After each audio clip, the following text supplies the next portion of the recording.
সকালে ঘুমিয়ে আছি, তখন হঠাৎ ফোনটা চেঁচামেচি করতে শুরু করলো। কি আর করা, আর ঘুমিয়ে থাকতে পারলাম না। ঘুম ঘুম চোখে তাকিয়ে দেখি লেখা প্যারা দেওয়ার বাস। দেখেই প্রচন্ড রাগ উঠে গেল। শান্তি নেই মায়ের জন্য, সারাটা দিন জ্বালায়, এত জ্বালায় তবুও শান্তি হয় না। আরে আপনারা আবার অন্য কিছু মনে করবেন না, এটা হচ্ছে আমার চাচাতো বোন, নাম মায়া। এর জ্বালাতনের কারণে লিখে রাখছি প্যারা দেওয়ার বাস। সারাদিন জ্বালায়, যেখানে যাই সেখানে। এই জ্বালায় ওয়াশরুমে গিয়েও শান্তি নাই।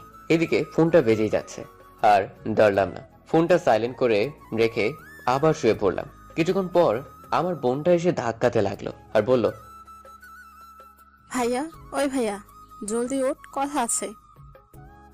দূর হয়ে যা শয়তান, কারণ চোখের সামনে থেকে একটু ঘুমাতে দে আমায়। এখন না শুনলে আম্মু ঝাড়ু নিয়ে আসবে, এই বলে দিলাম। যদি ঝাড়ুর বাড়ি খেতে না চাস তাহলে উঠে পড়।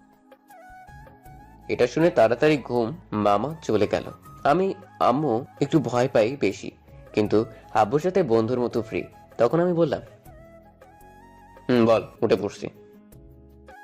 আম্মু বলছে তোকে নিচে যেতে, জলদি গিয়ে শুনে আয়। ঠিক আছে, এখনই যাচ্ছি। কাপড় উঠে নিচে চলে গেলাম। গিয়ে দেখি আম্মু রান্নাঘরে।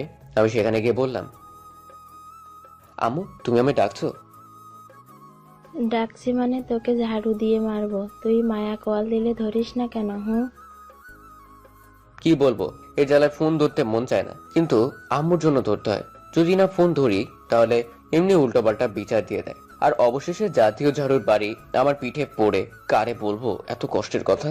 আমার চুপ করে থাকা দেখে আম্মু বলল, কিরে কথা বলছিস না কেন? তুই মায়ার ফোন ধরিস না কেন? আম্মু আমি মায়ের ফোন সব সময় ধরি। মিথ্যা কথা বলছে তোমার কাছে। তুই ফোন যদি ধরিস তাহলে তোকে এখন কতগুলো কল দিয়েছি, তুই ধরলি না কেন? আমি ঘুমিয়েছিলাম, তাই তার ফোন শুনতে পাইনি। আচ্ছা ঠিক, যা, কিছু বললাম না আজ। আর তোকে মায়া বলেছে এখনই যেতে, কি কাজ আছে বললো, গিয়ে দেখ তো। কাজ না ছাই, শুধু শুধু নিয়ে যাবে শয়তান মাইয়া।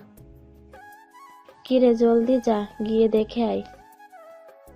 কি আর করা, তারপর চলে আসলাম বাহিরে। এসে দেখি সকাল 9টা বাজে। ওহো, আমার চাচার বাসা আমাদের বাসা থেকে একটু দূরেই, 10 মিনিট হাঁটলেই চলে যাওয়া যায়। চলুন যেতে যেতে পরিচয় দিয়ে ফেলি। আমার নাম নীরব আহমেদ। আমরা এক বোন এক ভাই। বোনটা আমার ছোট, আমি এবার ইন্টারে পড়ি, আর বোনটা নবম শ্রেণীতে পড়ে। আব্বু একটা সরকারি জব করে, আম্মু বাসায় থাকে। মধ্যবিত্ত আমরা সব মিলে হ্যাপি ফ্যামিলি। আর চাচা আমাদের চেয়ে অনেক বড় লোক, আর তার একটাই মেয়ে, নাম মায়া। আরেকটি ছেলে ছিল, জন্মের সময় মারা গেছে। তারপর মায়া এসেছে এই পৃথিবীতে। মায়া আমার থেকে 2 বছরের বড়। মায়া এখন অনার্সে পড়ে। ওহো, আপনাদের বলতে বলতে চলে এসেছি চাচার বাসায়। তখন কলিং বেল বাজালাম। কিছুক্ষণ পর চাচি এসে খুলে দিল। তখন আমি সালাম দিয়ে বললাম, কেমন আছো চাচি তুমি?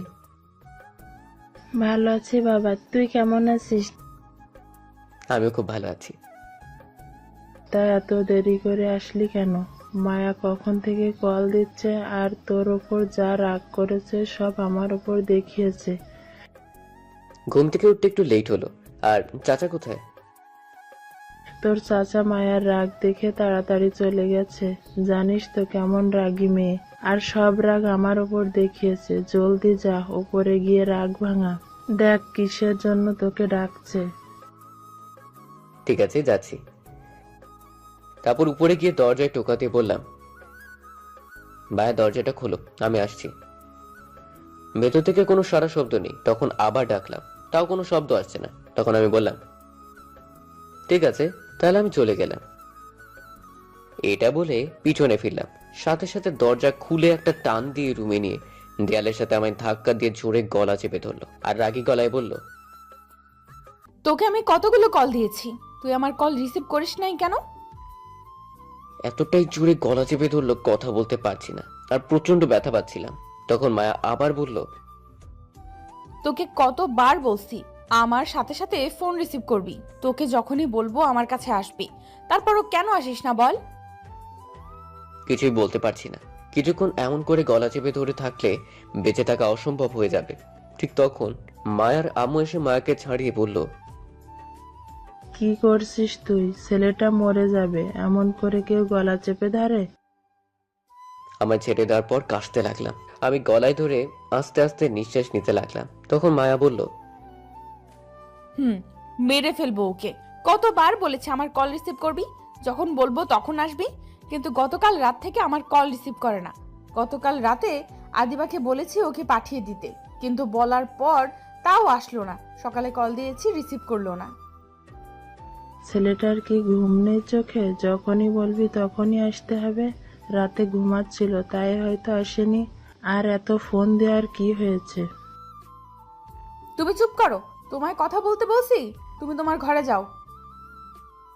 এটা বলে মায়া তার আম্মুকে তার আম্মু রুমে পাঠিয়ে দিল আর দরজা আটকে সে খাটে বসে রইল। আমি দেওয়ালের সাথে মিশে চুপ করে দাঁড়িয়ে আছি। নিচের দিকে তাকিয়ে কিছু বলার নেই। আমি সত্যিই গতকাল রাত থেকে ফোন রিসিভ করিনি। আমায় রাতে আদিবা বলেছে আসছে, কিন্তু আমি ইচ্ছে করে আসিনি। কিছুক্ষণ এভাবে যাওয়ার পর মায়া আমার দিকে তাকিয়ে দেখে আমি নিচের দিকে তাকিয়ে আছি। তখন আমায় বলল, কিরে চুপ করেছিস কেন? আমি চুপ করে নিচের দিকে তাকিয়ে আছি। কিরে কথা বল, রাগ করেছিস? হ্যাঁ, এত কষ্ট দিয়ে বলে রাগ করছে কিনা, শয়তান মাইয়া। খুব ব্যথা পাইছিস গলায়? না, ব্যথা পাইনি। তখন মায়া দৌড়ে আমার সামনে এসে হাঁটু গেড়ে বসে পড়লো আর বলল, সরি, প্লিজ আমায় ক্ষমা করে দে। তুই তো জানিস আমার রাগ উঠলে নিজেকে কন্ট্রোল করতে পারি না। তুই যখন গতকাল আসিস নাই তখন খুব রাগ হয়েছিল, আর সকালে যখন আমার ফোন রিসিভ করিস নাই তখন আরও রাগ হয়েছিল।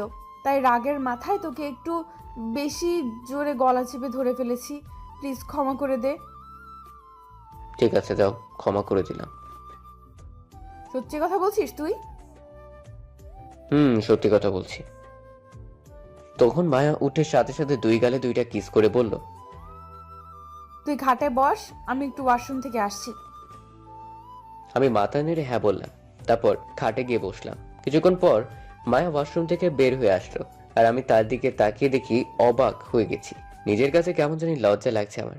আপনারা বুঝতে পারলে না তো বলছি কি হয়েছে। মায়া একদম শর্ট প্যান্ট আর গেঞ্জি পরে আসছে আমার সামনে। তখন মায়া আমার আরো কাছে আসলো। আমি সাথে সাথে চোখ বন্ধ করে দিয়েছি আর বললাম, এগুলো কি পরে আসছো তুমি আমার সামনে? জলদি যাও, এগুলো চেঞ্জ করে আসো। কেন, আমায় কি ভালো লাগছে না? চোখ দুটো খুলে ভালো করে দেখ। না, আমি চোখ খুলবো না, তুমি যাও, এগুলো চেঞ্জ করে আসো। তুই চোখ না খুললে আমি তোর সাথে অন্য কিছু করব। জলদি চোখ দুটো খুল। কি করব আর, বিপদে পড়ে চোখ খুললাম আর অবাক হয়ে তাকিয়ে আছি। তখন মায়া বলল, কিরে এমন করে কি দেখছিস? আচ্ছা, আমায় কেমন লাগছে এখন? খুব সুন্দর লাগছে। শুধু সুন্দর লাগছে, আর কিছু বলবি না? আচ্ছা, তুমি এগুলো আমার সামনে পরে আসলে কেন? তোর সামনে পড়ে আসবো না তো কার সামনে পড়ে আসবো? তুই তো দেখবি। মানে কি বলছো তুমি? কিছু না, গতকাল কিনে নিয়ে আসছি, তাই তোকে প্রথম পরে দেখালাম, কেমন লাগলো? খুব বাজে, এগুলো আর কখনো পরবে না। আজ পরেছো, এতটুকুই থাক। তাহলে কি এটা ফেলে দিব? এগুলো না পরে লং 3 পিস পরবে বাসায়, আর বাহিরে বোরকা পরে বের হবে। আচ্ছা ঠিক আছে। তাহলে আমি চলে যাই, এখন কলেজে যেতে হবে। আর কিছুক্ষণ থাক, তুই কাছে থাকলে আমার খুব ভালো লাগে। হ্যাঁ, আর আম্মু আমায় ঝাড়ু দিয়ে মারবে। কলেজের সময় হয়ে যাচ্ছে, তুমি ভার্সিটি যাও। ঠিক আছে, যা তাহলে। আর দুপুরে আমার সাথে দেখা করবি কল দিলে। আচ্ছা, পরে দেখা যাবে। তারপর আমি চলে আসতে যাব, তখন মায়া আমার হাতে ধরে এক টানে তার কাছে নিয়ে আসলো আর বলল, কি করেছে তোকে যেতে দেই, মন চাইছে না যে। এটা বলেই দুই গালে দুটি কিস করলো। তখন আমি বললাম,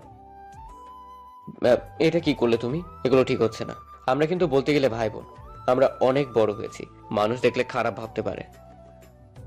কিসের ভাই বোন? আমি তো সেগুলো কিছু ভাবি না, যে যাই ভাবতে থাকুক, আমি তোকে নিজের কাছে পেতে চাই। আমি চলে যাচ্ছি।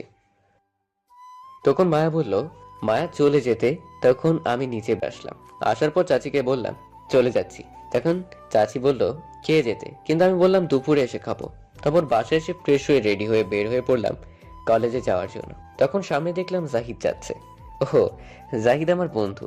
আরো বন্ধু আছে, সাথে থাকুন, সব জানতে পারবেন। তখন আমি দৌড়ে গিয়ে বললাম, কিরে, তুই আমায় আজ একা রেখে চলে যাচ্ছিস? একবার ফোন করে তো বলতে পারতি। ফোনে টাকা নাই তাই ফোন দিতে পারিনি। আমি মনে করেছি তুই চলে গিয়েছিস। আচ্ছা চল, সময় কম। তারপর হেঁটে যেতে লাগলাম। আমরা যেই কলেজে পড়ি আমাদের বাসা থেকে অনেকটা দূরে।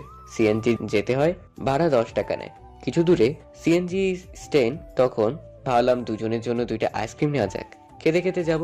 যে বাবা সেই কাজ, কিনে খেতে খেতে যাচ্ছিলাম। কিছু দূর যাওয়ার পর আমার জুতোর ফিতা খুলে গেল। তখন মুখে আইসক্রিম নিয়ে বাজছিলাম, হঠাৎ মায়া কোথা থেকে এসে আমার মুখ থেকে আইসক্রিম নিয়ে খেতে লাগলো আর বলল, যাক, তাহলে যা চাইলাম তা পেয়ে গেলাম। তারপর মায়া চলে গেল। তখন জাহিদ বলল, এটা কি হলো দোস্ত, তোর মুখের আইসক্রিম নিয়ে খেয়ে ফেললো? হয়তো টাকা নেই তাই নিয়ে গেছে। আচ্ছা চল এখন যাওয়া যাক, এগুলো ভেবে লাভ নেই। ঠিক আছে, চল যাওয়া যাক। তারপর আমি আর জাহিদ হাঁটতে লাগলাম। ওহো, আপনাদের কাছে তো বলাই হয়নি মায়ার ভার্সিটি কোথায়। মায়ার ভার্সিটি আর আমাদের কলেজ দুটি 2 রাস্তায় দিয়ে যেতে হয়, তাই একটু বাঁচা গেল। নয়তো কলেজে গিয়েও ঝালাতো মায়ার ভার্সিটি একটু কাছেই। তারপর আমি আর জাহিদ গিয়ে একটা সিএনজিতে উঠে পড়লাম। কিছুক্ষণ পর সিএনজি ছেড়ে দিল। 15 মিনিট পর কলেজ চলে আসলাম। সিএনজি থেকে নেমে ভাড়া দিয়ে কলেজে চলে আসলাম। মাঠ দিয়ে ক্লাসে যাচ্ছিলাম, তখন নীলা এসে পথ আটকে দাঁড়ালো। নীলা হচ্ছে এইখানকার নেতার মেয়ে। নীলা নাকি আমায় পছন্দ করে, কিন্তু আমি তাকে পছন্দ করি না, কারণ সে রাতে ড্রিঙ্ক করে বাজে নেশা করে, তাই আমি তাকে পছন্দ করি না। তখন নীলা বলল, আমার জানও চলে আসছে, আমি সেই কখন থেকে বসে আছি তোমার জন্য। এই, তোমাকে না আমি বললাম আমার সামনে আসবে না, তবু আসছো কেন? তুমি তো জানো আমি তোমাকে কতটা ভালোবাসি, তাহলে কেন তোমার কাছে টেনে নিচ্ছ না? আমি আগেও বলেছি, এখন আবার বলছি, ভালো করে শুনে রাখো, আমি তোমাকে ভালোবাসি না, সামনে থেকে সরো। এই বলে আমি নীলার পাশ কেটে চলে আসতে লাগলাম। তখন নীলা বলল, তুমি যতই না বলো না কেন, একদিন ঠিক আমায় ভালোবাসতে হবে। আমি তোমার ভালোবাসা নিয়েই ছাড়বো। আমি কিছু না বলে চলে আসলাম ক্লাসে। এসে বসে আছি, তখন জাহিদ বলল, দোস্ত, এই মেয়ে যে আঠার মতো তোর পিছে লাগছে, একদিন তোকে ঠিক ভালোবাসার কথা বলিয়েই ছাড়বে দেখিস। তার চেয়ে ভালো এখনই বলে দে ভালোবাসিস। শোন, আমি কল্পনাও ভাবি না এই মেয়ের কথা কোনোদিন আমি একে ভালোবাসতে যাব। যদি তোর ইচ্ছে হয় তাহলে তুই গিয়ে প্রেম কর, আর নয়তো চুপ থাক। তখন জাহিদ বলল, না থাক, এই মেয়ে আমার লাগবে না, চুপ থাকছি। তখন জাহিদ চুপ করে রইল। কিছুক্ষণ পর স্যার ক্লাসে আসলো। তখন আমি জাহিদকে বললাম, কিরে, ওই 2 হারামি কই আজ আসলো না যে? কার কথা বলছিস তুই?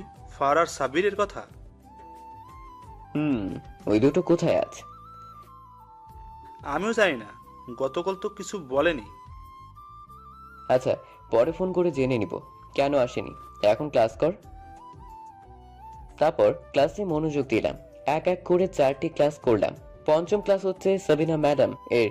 এই ক্লাস কেউ মিস করে না। আগের ক্লাসগুলো মিস করলেও কারণ এই ম্যাডাম অনেক মজা করে। ক্লাসে এসে সবার সাথে দুষ্টুমি করে, আর দেখতে খুবই সুন্দর ম্যাডাম। বয়স খুবই কম, এখনো তার বিয়ে হয়নি।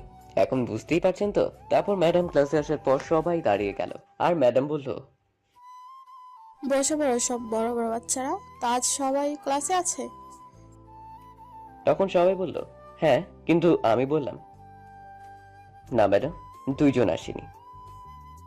কে আসুনি আজ? ফাহাদ আর সাব্বির আসেনি ম্যাডাম। এই শয়তান পোড়া দুইটা ঠিক মতো ক্লাসে আসে না। আগামীকাল কিছু একটা করতে হবে এদের দুজনকে। আচ্ছা, আজ তোমাদের কিছু প্রশ্ন করব, উত্তর দিবে। যাকে যেটা বলবো সেটা উত্তর দিতে হবে। তখন সবাই মিলে হ্যাঁ বলল। তখন ম্যাডাম বলল, প্রথম একজন ছেলেকে জিজ্ঞেস করবে, তারপর একজন মেয়েকে।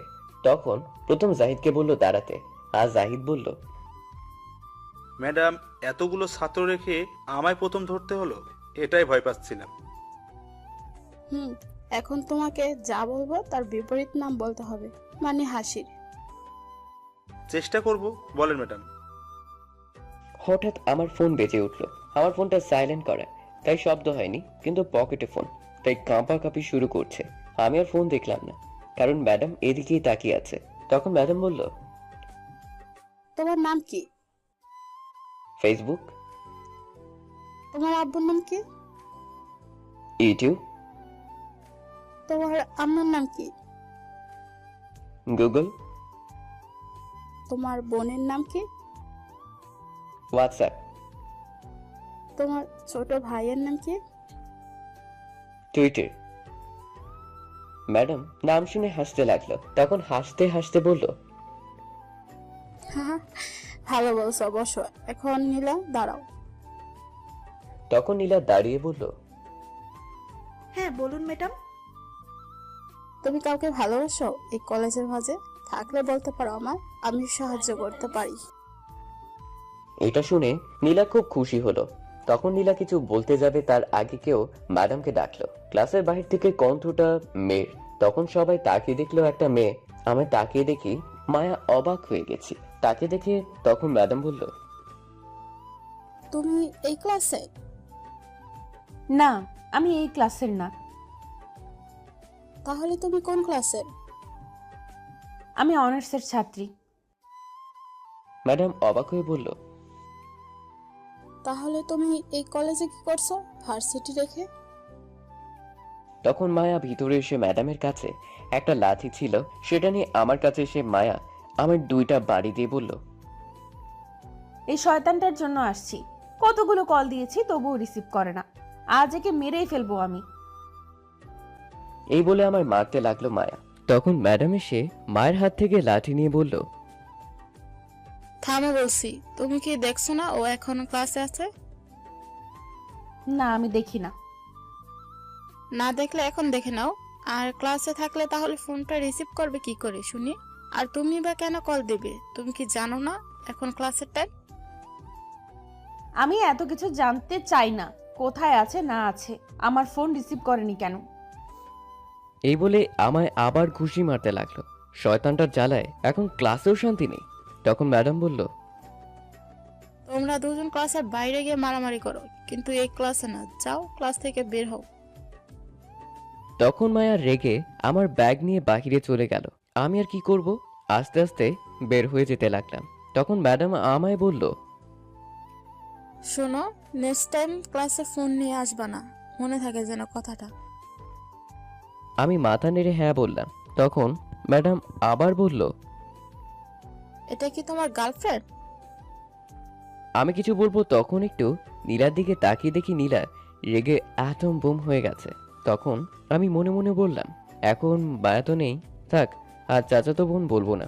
হ্যাঁ বলেই দিই, অন্তত পক্ষে নীলা তো পিছু ছাড়াবে।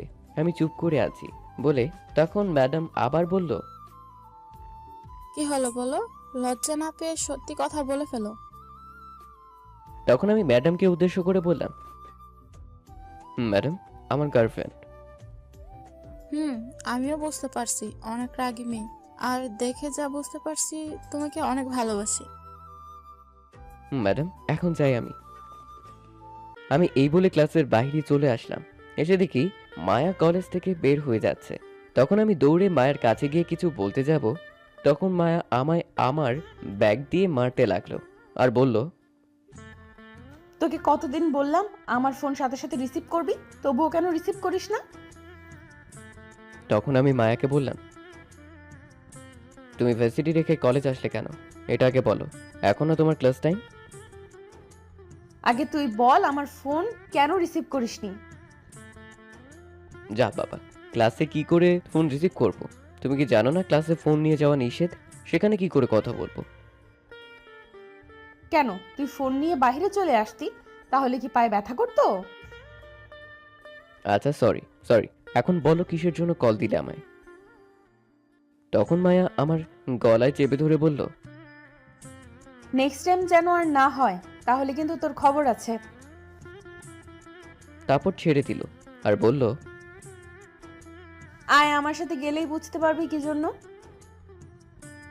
আমি মাথা নেড়ে হ্যাঁ বললাম। তারপর পিছু পিছু যেতে লাগলাম। কিছুটা সামনে গিয়ে একটা দোকান থেকে আইসক্রিম নিল। মায়া নিয়ে একটা ফাঁকা নির্জন জায়গায় নিয়ে গেল, গিয়ে বলল, এখানে বস। আমি মাথা নেড়ে হ্যাঁ বললাম আর বসে পড়লাম। তখন মায়া আমার হাতে আইসক্রিম নিয়ে বলল, এই আইসক্রিম তুই না কামড়িয়ে এই কিছুক্ষণ খাবি, তারপর আমায় দিবি, আমি খাবো। আমি মায়ের কথা শুনে অবাক হয়ে গেছি। তখন আমি বললাম, তুমি আমার মুখেটা খাবে? খাবো। যাওয়ার সময় যে আইসক্রিম তোর মুখ থেকে নিয়ে গেছিস অনেক মিষ্টি লেগেছে। যখন শেষ হয়েছে তখন আমি যখন আরেকটা কিনে খেলাম তখন তিতে লাগছে। এখন তুই খেয়ে দিবি, তারপর আমি খাবো। কি পাগল মেয়ে রে বাবা, আজকালের বাচ্চাদেরও কিছু খাওয়ানো যায় না, আর মায়া আমার মুখেরটা খেতে চাইছে। বুঝতে পারছি না কি হয়েছে। তখন মায়া ধমকে আবার বলল, কি হলো, জলদি খাওয়া শুরু। এত জোরে ধমক দিয়েছে আমি ভয় পেয়ে গেছি। তখন আর কিছু না বলেই খেতে লাগলাম। আমি খাচ্ছি আর মায়া আমার দিকে তাকিয়ে রইল এক দৃষ্টিতে। তখন আমার কেমন জানি লজ্জা লজ্জা লাগতে শুরু করলো। আমার খাওয়ার সময় কেউ যদি তাকিয়ে থাকে আমার দিকে তাহলে আমি খেতে পারি না। তখন আমি অন্যদিকে ফিরে খেতে লাগলাম আর মায়া তখন বলল, কিরে, তুই ওইদিকে ঘুরে খাচ্ছিস কেন? এদিকে ফির আমার দিকে। কি আর করব, তখন তার দিকে ফিরেই খেতে হলো। কিছুক্ষণ পর মায়া টান দিয়ে আইসক্রিম নিয়ে বলল, আর পারবো না, এখন দে জলদি। তখন মায়া আইসক্রিম তার মুখে দিয়ে চোখ বন্ধ করে ফেলল আর বলল, সত্যি তোর ঠোঁটের ছোঁয়ায় এই আইসক্রিমকে যেন মধুর মতো করে তুলেছে। এই বলে মায়া খেতে লাগলো। আমি আর কি করব, তাকিয়ে দেখতে লাগলাম। কিছুক্ষণ পর মায়ার খাওয়া শেষ হলে বলে, আমি আর একটা নিয়ে আসছি, দাঁড়া। আর না, এখন আমি বাসায় যাব। তুমি আমায় মারলেও আর পারবো না। ঠিক আছে, তাহলে বিকেলে একটা আইসক্রিম নিয়ে আমার বাসায় আসবি। এখন বাসায় যা, আমি ভার্সিটি থেকে বইগুলো নিয়ে আসছি। আচ্ছা ঠিক আছে। তারপর আমি সেখান থেকে চলে আসলাম আর এসে একটা সিএনজিতে উঠে বসে বসে ভাবতে লাগলাম, মায়ের এমনটা করা কি ঠিক হচ্ছে? আমরা তো ভাই বোনের মতো, কিন্তু মায়া যে পাগলামি শুরু করছে। কেউ দেখে বলবে না আমার চাচাতো বোন, সবাই ভাবতে পারে গার্লফ্রেন্ড এতটা ঘনিষ্ঠ হওয়া উচিত নয়। মায়ের থেকে একটু দূরে থাকতে হবে আমার, তাহলে দুজনের নামে খারাপ কথা উঠবে। এমনি কি দুই পরিবারের ভাবতে হতে চলে আসলাম। এসে সিএনজি থেকে নেমে ভাড়া দিয়ে বাসায় চলে আসলাম। এদিকে মায়া তার ভার্সিটি গিয়ে তার বইগুলো নিয়ে তার বান্ধবী অহনার সাথে আসছিল। তখন অহনা বলল, কিরে, তখন এত রেগে কোথায় গিয়েছিলি তুই? কোথায় আবার যাব, নীরবের কলেজে গিয়েছিলাম, শয়তানটা ফোন ধরছিল না। তখন অহনা অবাক হয়ে মায়াকে বলল, কি, তুই কলেজে গিয়েছিলি? কি করব বলো, শয়তানটা কি জাদু করেছে, থাকতেই পারি না না দেখে। এমনকি কথা না বললেও থাকতে পারি না। ও, বুঝতে পারছি, তুই ভালোবেসে ফেলছিস। আরো 1 বছর আগে থেকে ভালোবাসি। বলিস কি, তাহলে বলে ফেল। এখানেই তো সমস্যা বলতে গেলে, কারণ ও আমায় চাচাতো বোনের চোখে দেখে। এর চোখের নামে ইজ্জত পুরো থানায় মামলা করা দরকার। না, সেটাও করা যাবে না, তাহলে আমার থেকে দূরে চলে যাবে। ওহ, এই সমস্যা। শোন, তোকে আমি একটা প্ল্যান বলছি। তুই যদি এই কাজ করতে পারিস তাহলে 100% তোকে ভালোবাসবে। তাহলে জলদি বল। এখন না, আজ বিকেলে আমার বাসায় আসবি, তখন বলবো। আচ্ছা ঠিক আছে, আরেকটা কথা কি জানিস, আসার সময় আইসক্রিম খেয়েছি, ওর খাওয়া আইসক্রিম। তার মানে তুই তার খাওয়া এই আইসক্রিম খেতে গিয়েছিলি? কি করব বল, আমি নিজে কিনে খেতে গেলে তিতে লাগে, তাই গিয়েছি তার আইসক্রিম খেতে, মিষ্টি লাগে অনেক। তুই তো কিস করলেই হয়, আইসক্রিম না খেয়ে। এটা যদি এখন করতে যাই তাহলে রাগ করবে আর আমার সামনেই আসবে না। এখন তো বকা দিয়ে সামনে নিয়ে আসি, তখন আর আসবেই না।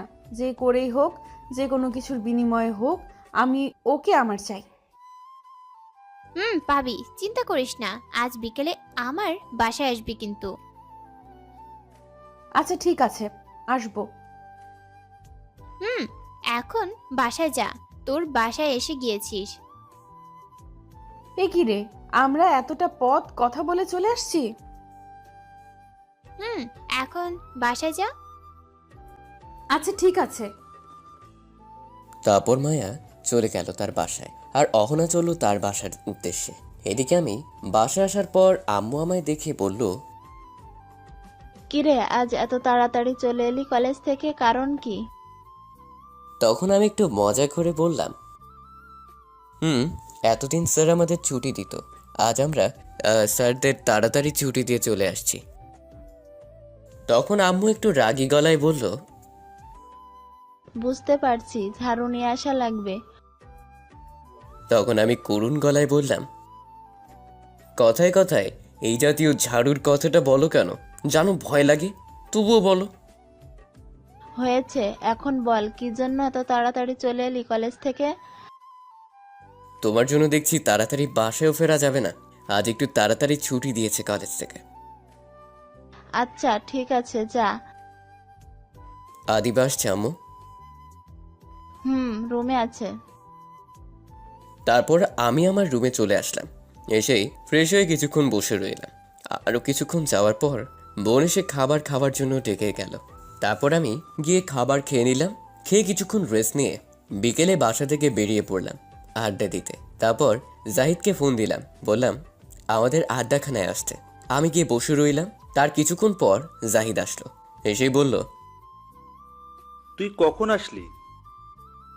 আসছি আরো অনেকক্ষণ আগে। এখনই 2 হারামিকে কল দিয়ে বল আসতে। আচ্ছা, সে না হয় দিচ্ছি, তার আগে তুই একটা কথা বল। বল, কি বলবো? শালা, তুই মায়ের সাথে প্রেম করিস আর আমি জানি না? আরে থাম, মারিস না। তুই ওটা সত্যি ভেবে নিয়েছিস? তো বিশ্বাস না করার কি হলো? তুই নিজেই তো বললি মায়া তোর গার্লফ্রেন্ড। আরে তখন এটা বলেছি যাতে নীলা আমার পিছু ছাড়ে। আর মায়া আমার গার্লফ্রেন্ড হতে যাবে কেন? মায়া আমার চাচাতো বোন, আমি বোনের মতো দেখি। দেখিস আবার বইয়ের মতো দেখিস না যেন।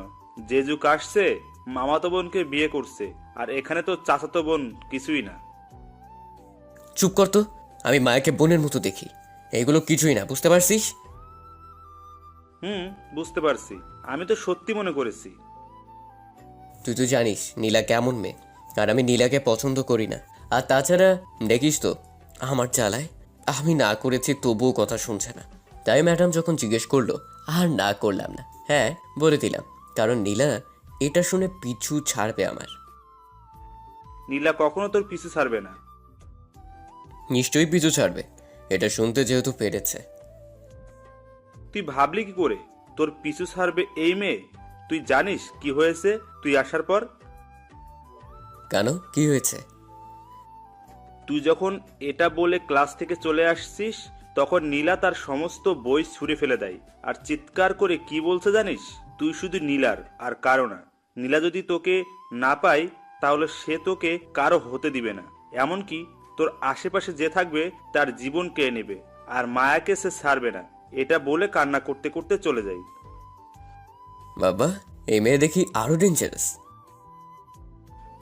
এখন কি করবি বল? চিন্তা নেই, মায়াকে কিছু করতে পারবে না। মায়ের সামনে গেলে মায়ের চুল কেটে দিবে। তার মামা হচ্ছে সেনাবাহিনীর মেজর। নীলার বাবার আর কতটুকু পাওয়ার। আরে আমি মায়ের কথা বলছি না, আমি তোর কথা বলছি। তোকে যদি উঠিয়ে নিয়ে যাই? আরে না, কিচ্ছু হবে না, দেখিস। দেখা যাবে। তখন আমি কিছু বলতে যাব, তার আগে আমার ফোনটা বেজে উঠল। তাকিয়ে দেখি মায়া ফোন করেছে। তখন জাহিদ বলল, কে ফোন দিয়েছে? আর কে দিবে, মায়া ছাড়া। ও আচ্ছা, কথা বল। দোস্ত, ফোনটা তুই রিসিভ করে বল নীরব এখানে নাই, ফোনটা রেখে কোথাও গিয়েছে। আমি এখন কথা বলতে পারবো না। ঠিক আছে, আমি বলছি, ফোনটা দে। তখন জাহিদ ফোনটা রিসিভ করে বলল, হ্যালো, কে বলছেন আপনি? তুই কে এটা আগে বল। তখন জাহিদ ফোনটা চেপে ধরে আমায় বলল, দোস্ত, এই মেয়ে তো প্রচন্ড রেগে আছে মনে হচ্ছে, যেভাবে ধমক দিচ্ছে আমায়। আরে কথা বল, নয়তো বুঝতে পেরে যাবে। ও আচ্ছা, বলছি। তখন জাহিদ মায়াকে বলল, আমি জাহিদ বলছি, নীরবের বন্ধু। তুই কে এটা আমি শুনতে চাই না। দেখ, রাগ উঠাস না, তাহলে কিন্তু তোকে এসে মেরে হাত পা ভেঙে দিব। নীরবের কাছে ফোনটা দে, এত কথা না বলে। দেখুন, নীরব আমায় আপনাকে বলতে বলেছে ও এখানে নেই। এখন ফোন রাখেন, আসলে আমি ফোন দিব। কেমনটা লাগে বলেন তো? আমি বললাম কি আর বলল কি? তখন আমি জাহিদকে ঘুষি দিয়ে বললাম, শালা, তোকে আমি বললাম আমি এখানে নেই বলতে, আর তুই বলে দিলি। তখন জাহিদ আমার কাছে ফোনটা দিয়ে বলল, নে, তুই কথা বল। এমন শিশু পোলাটারে হাত পা ভাঙার হুমকি দেয়? দর, তুই কথা বল। মেয়েদের হাতে মার খাওয়ার ইচ্ছে নেই আমার। তখন আমি ফোনটা নেওয়া মাত্র মায়া বলল, শয়তান বান্দর, তুই এক্ষুনি 3 মিনিটের মাঝে আমার বাসায় আয়, তারপর তোকে বুঝাচ্ছি মিথ্যা কথা বলা। তখন আমি বললাম, আমি যেতে পারবো না, আমার কাজ আছে। তোর কাজকে আমি গুলি করে মারবো, তুই এক্ষুনি আয় বলছি। না, আমি আসতে পারবো না। আসবি না তাহলে? না, আসবো না। তখন মায়ার কিছু না বলে ফোন কেটে দিল। আমিও ফোনটা পকেটে রেখে দিলাম। তখন জাহিদ বলল, কিরে, তুই না করলি কেন? গিয়ে দেখা করে আসতি, তুই তো বসে আছিস। চুপ কর তো, এর জ্বালায় কি একটু আড্ডা দিতেও পারবো না? যেখানে যাই সেখানেই এর ফোন, সারা দিন জ্বালায়, আর ভালো লাগছে না, যা করার করুক। হঠাৎ তখন কেউ আমার পেছন থেকে কলার চেপে ধরল। আমি পেছনে ফিরে দেখতে যাব, তখন জাহিদ উঠে দৌড়ে চলে গেল। আমি পিছনে তাকিয়ে দেখি মায়া রাগী দৃষ্টিতে তাকিয়ে আছে, আর হাতে একটা লাঠি নিয়ে আসছে। আমি তো দেখে ভয় শেষ। তখন আমি কিছু বলতে যাব তার আগে মায়া আমায় লাঠি দিয়ে মারতে লাগলো, আর বলতে লাগলো, কি বলছিলি তুই? আমার কাছে যাবি না, তাই না? তোর হাত পা আমি আজ ভেঙে দিব। এই বলে মায়া মারতে লাগলো। তখন আমি বললাম, প্লিজ ছেড়ে দাও, আর বলবো না কখনো। না, আর ছাড়া যাবে না। তুই এই কথা অনেকবার বলছিস, আর কোনো কথা শুনতে চাই না। এই বলে মায়া মারতে লাগলো। তখন আমি আশেপাশে তাকিয়ে দেখি মানুষ এসে ভিড় জমিয়ে দেখছে। তখন আমি বললাম, দেখো, অনেক মানুষ এসে গেছে আর ভিড় জমিয়ে দেখছে, তারা কিন্তু খারাপ কিছু ভাবছে আমায়। ছেড়ে দাও, তুমি যা বলবে আমি শুনবো, যা করতে বলবে বলবো। তখন মায়া তাকিয়ে দেখলো সত্যি অনেক মানুষ এসে গেছে। এটা রাস্তার একটু পাশে একটা গাছতলায়, আমরা সেখানেই বসে আড্ডা দিই। এখান দিয়ে বেশি মানুষ চলাচল করে না, কিন্তু বিকেলে চলাচল করে, কারণ এই রাস্তা দিয়ে বিকেলে সবাই বাজারে যায়। তখন মায়া সবাইকে বলল, আপনারা সবাই এখান থেকে চলে যান, কিছুই হয়নি। এত ভিড় করার কি হলো? যান বলছি। তখন সবাই চলে গেল। আর মায়া বলল, তুই আমার সাথে চল। তুই কি জানি বললি, আমি যা করতে বলবো করবি? ঠিক আছে, আয়, আজ তোর সাথে অনেক কিছু করব। তখন আমি মায়াকে বললাম, অনেক কিছু করবে মানে কি করবে তুমি আমার সাথে? আয় না তুই আমার সাথে, পরে গেলেই তো বুঝতে পারবি কি করব। এর মতলবটা কি কে জানে? ভাবসব দেখে মনে তো হচ্ছে না ভালো মতলব আছে। যাই হোক, যদি আবার মারে তাহলে আমিও এবার ছাড়বো না। এই বলে দিলাম। তখন মায়া বলল, দাঁড়িয়ে না থেকে চল। তখন আমি বললাম, না, আমি যাব না তোমার সাথে। না গেলে সত্যিই মারবো আবার। এখন চল বলছি। শয়তান মেয়ে, তুই যদি আমার সিনিয়র না হতি আর চাচাতো বোন না হতি, তাহলে তোকে বুঝিয়ে দিতাম এতক্ষণে।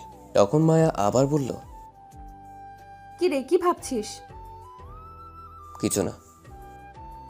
চল তাহলে, তুই বলছিস আমি যা বলবো করবি, এখন চল। এই বলে তখন মায়া আবার হাতে ধরে টেনে নিয়ে যেতে লাগলো, কিন্তু অন্য একটা রাস্তা দিয়ে নিয়ে যেতে লাগলো আমায়। তখন আমি খেয়াল করলাম এটা তো আমার বাসার রাস্তা, অথবা মায়ের বাসার রাস্তা, না অন্য রাস্তা দিয়ে নিয়ে যাচ্ছে। তখন আমি মায়াকে জিজ্ঞেস করলাম, কোথায় নিয়ে যাচ্ছ আমায়? এদিক দিয়ে, এটা তো বাসার রাস্তা নয়। তখন মায়া হাসতে হাসতে বলল, চুপ করে আয়, অনেক কিছু করার আছে। কতদিন অপেক্ষায় ছিলাম এই দিনটির জন্য। কোনো কথা না বলে আয়। তখন আমি কিছুটা ভয় পেয়ে গেলাম মায়ের কথা শুনে, কারণ এই মায়া অনেক রাগী মেয়ে, আবার মারবে না তো, এটা ভেবেই ভয় লাগছে। কিছুক্ষণ পর মায়া একটা বাসার সামনে নিয়ে গেল। গিয়ে তখন টেনে আমায় ভিতরে নিয়ে গেল। মায়া ভিতরে নিয়ে যাওয়ার পর দেখি একটা মেয়ে উল্টো দিকে ফিরে রয়েছে দাঁড়িয়ে। তখন মায়া তাকে উদ্দেশ্য করে বলল, কি রে অহনা, আঙ্কেল আন্টি কোথায় আজ? একটু পাশের বাসায় গেছে একটা চাচিকে দেখতে, খুবই অসুস্থ তাই।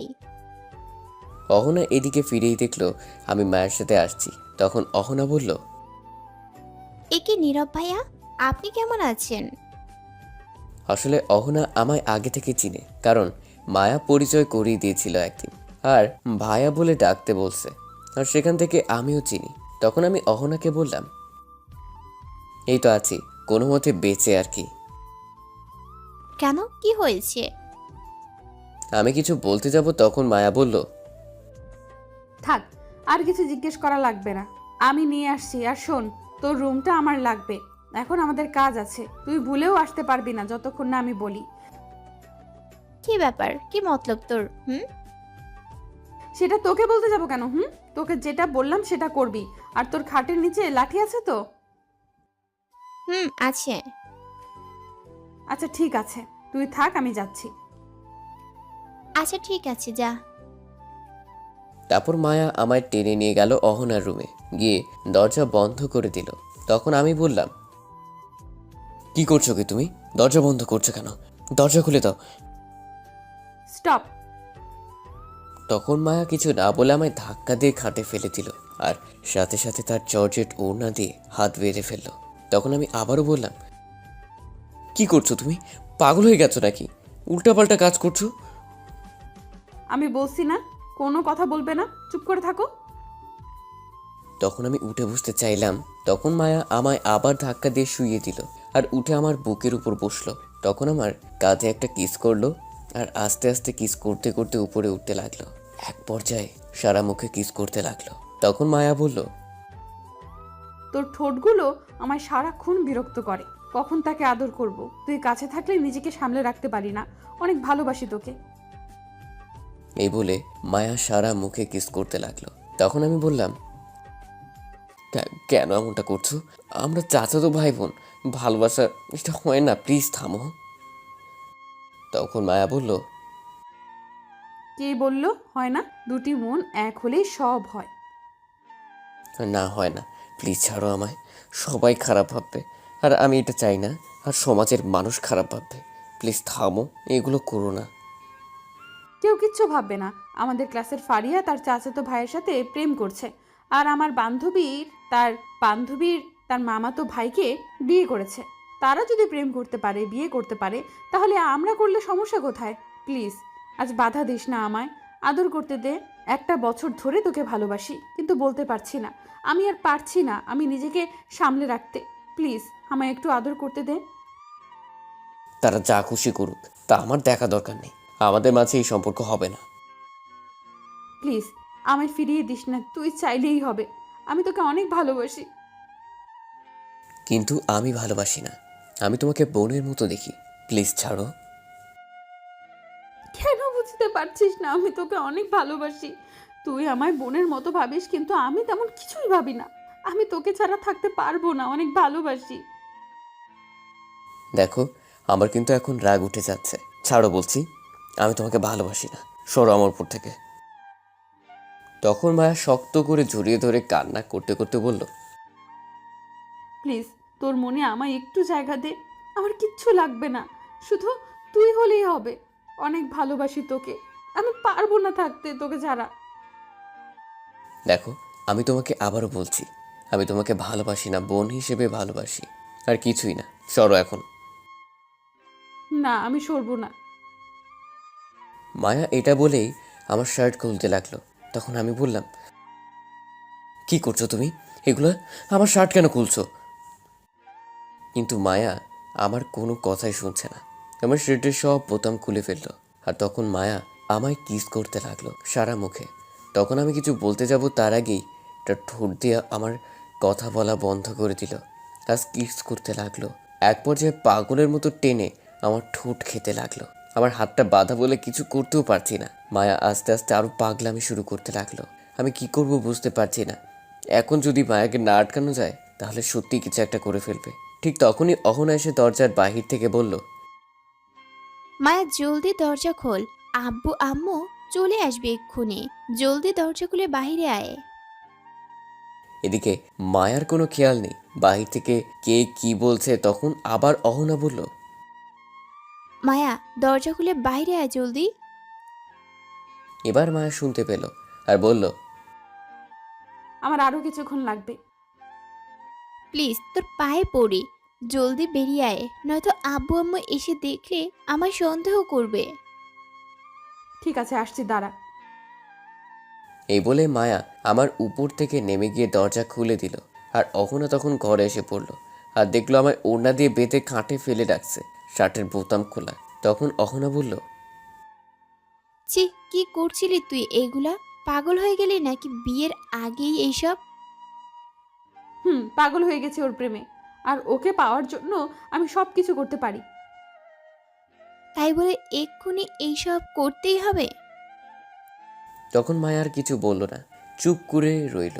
তখন আমি অহনাকে বললাম, অহনা আমার হাতের বাঁধনটা খুলে দাও তো।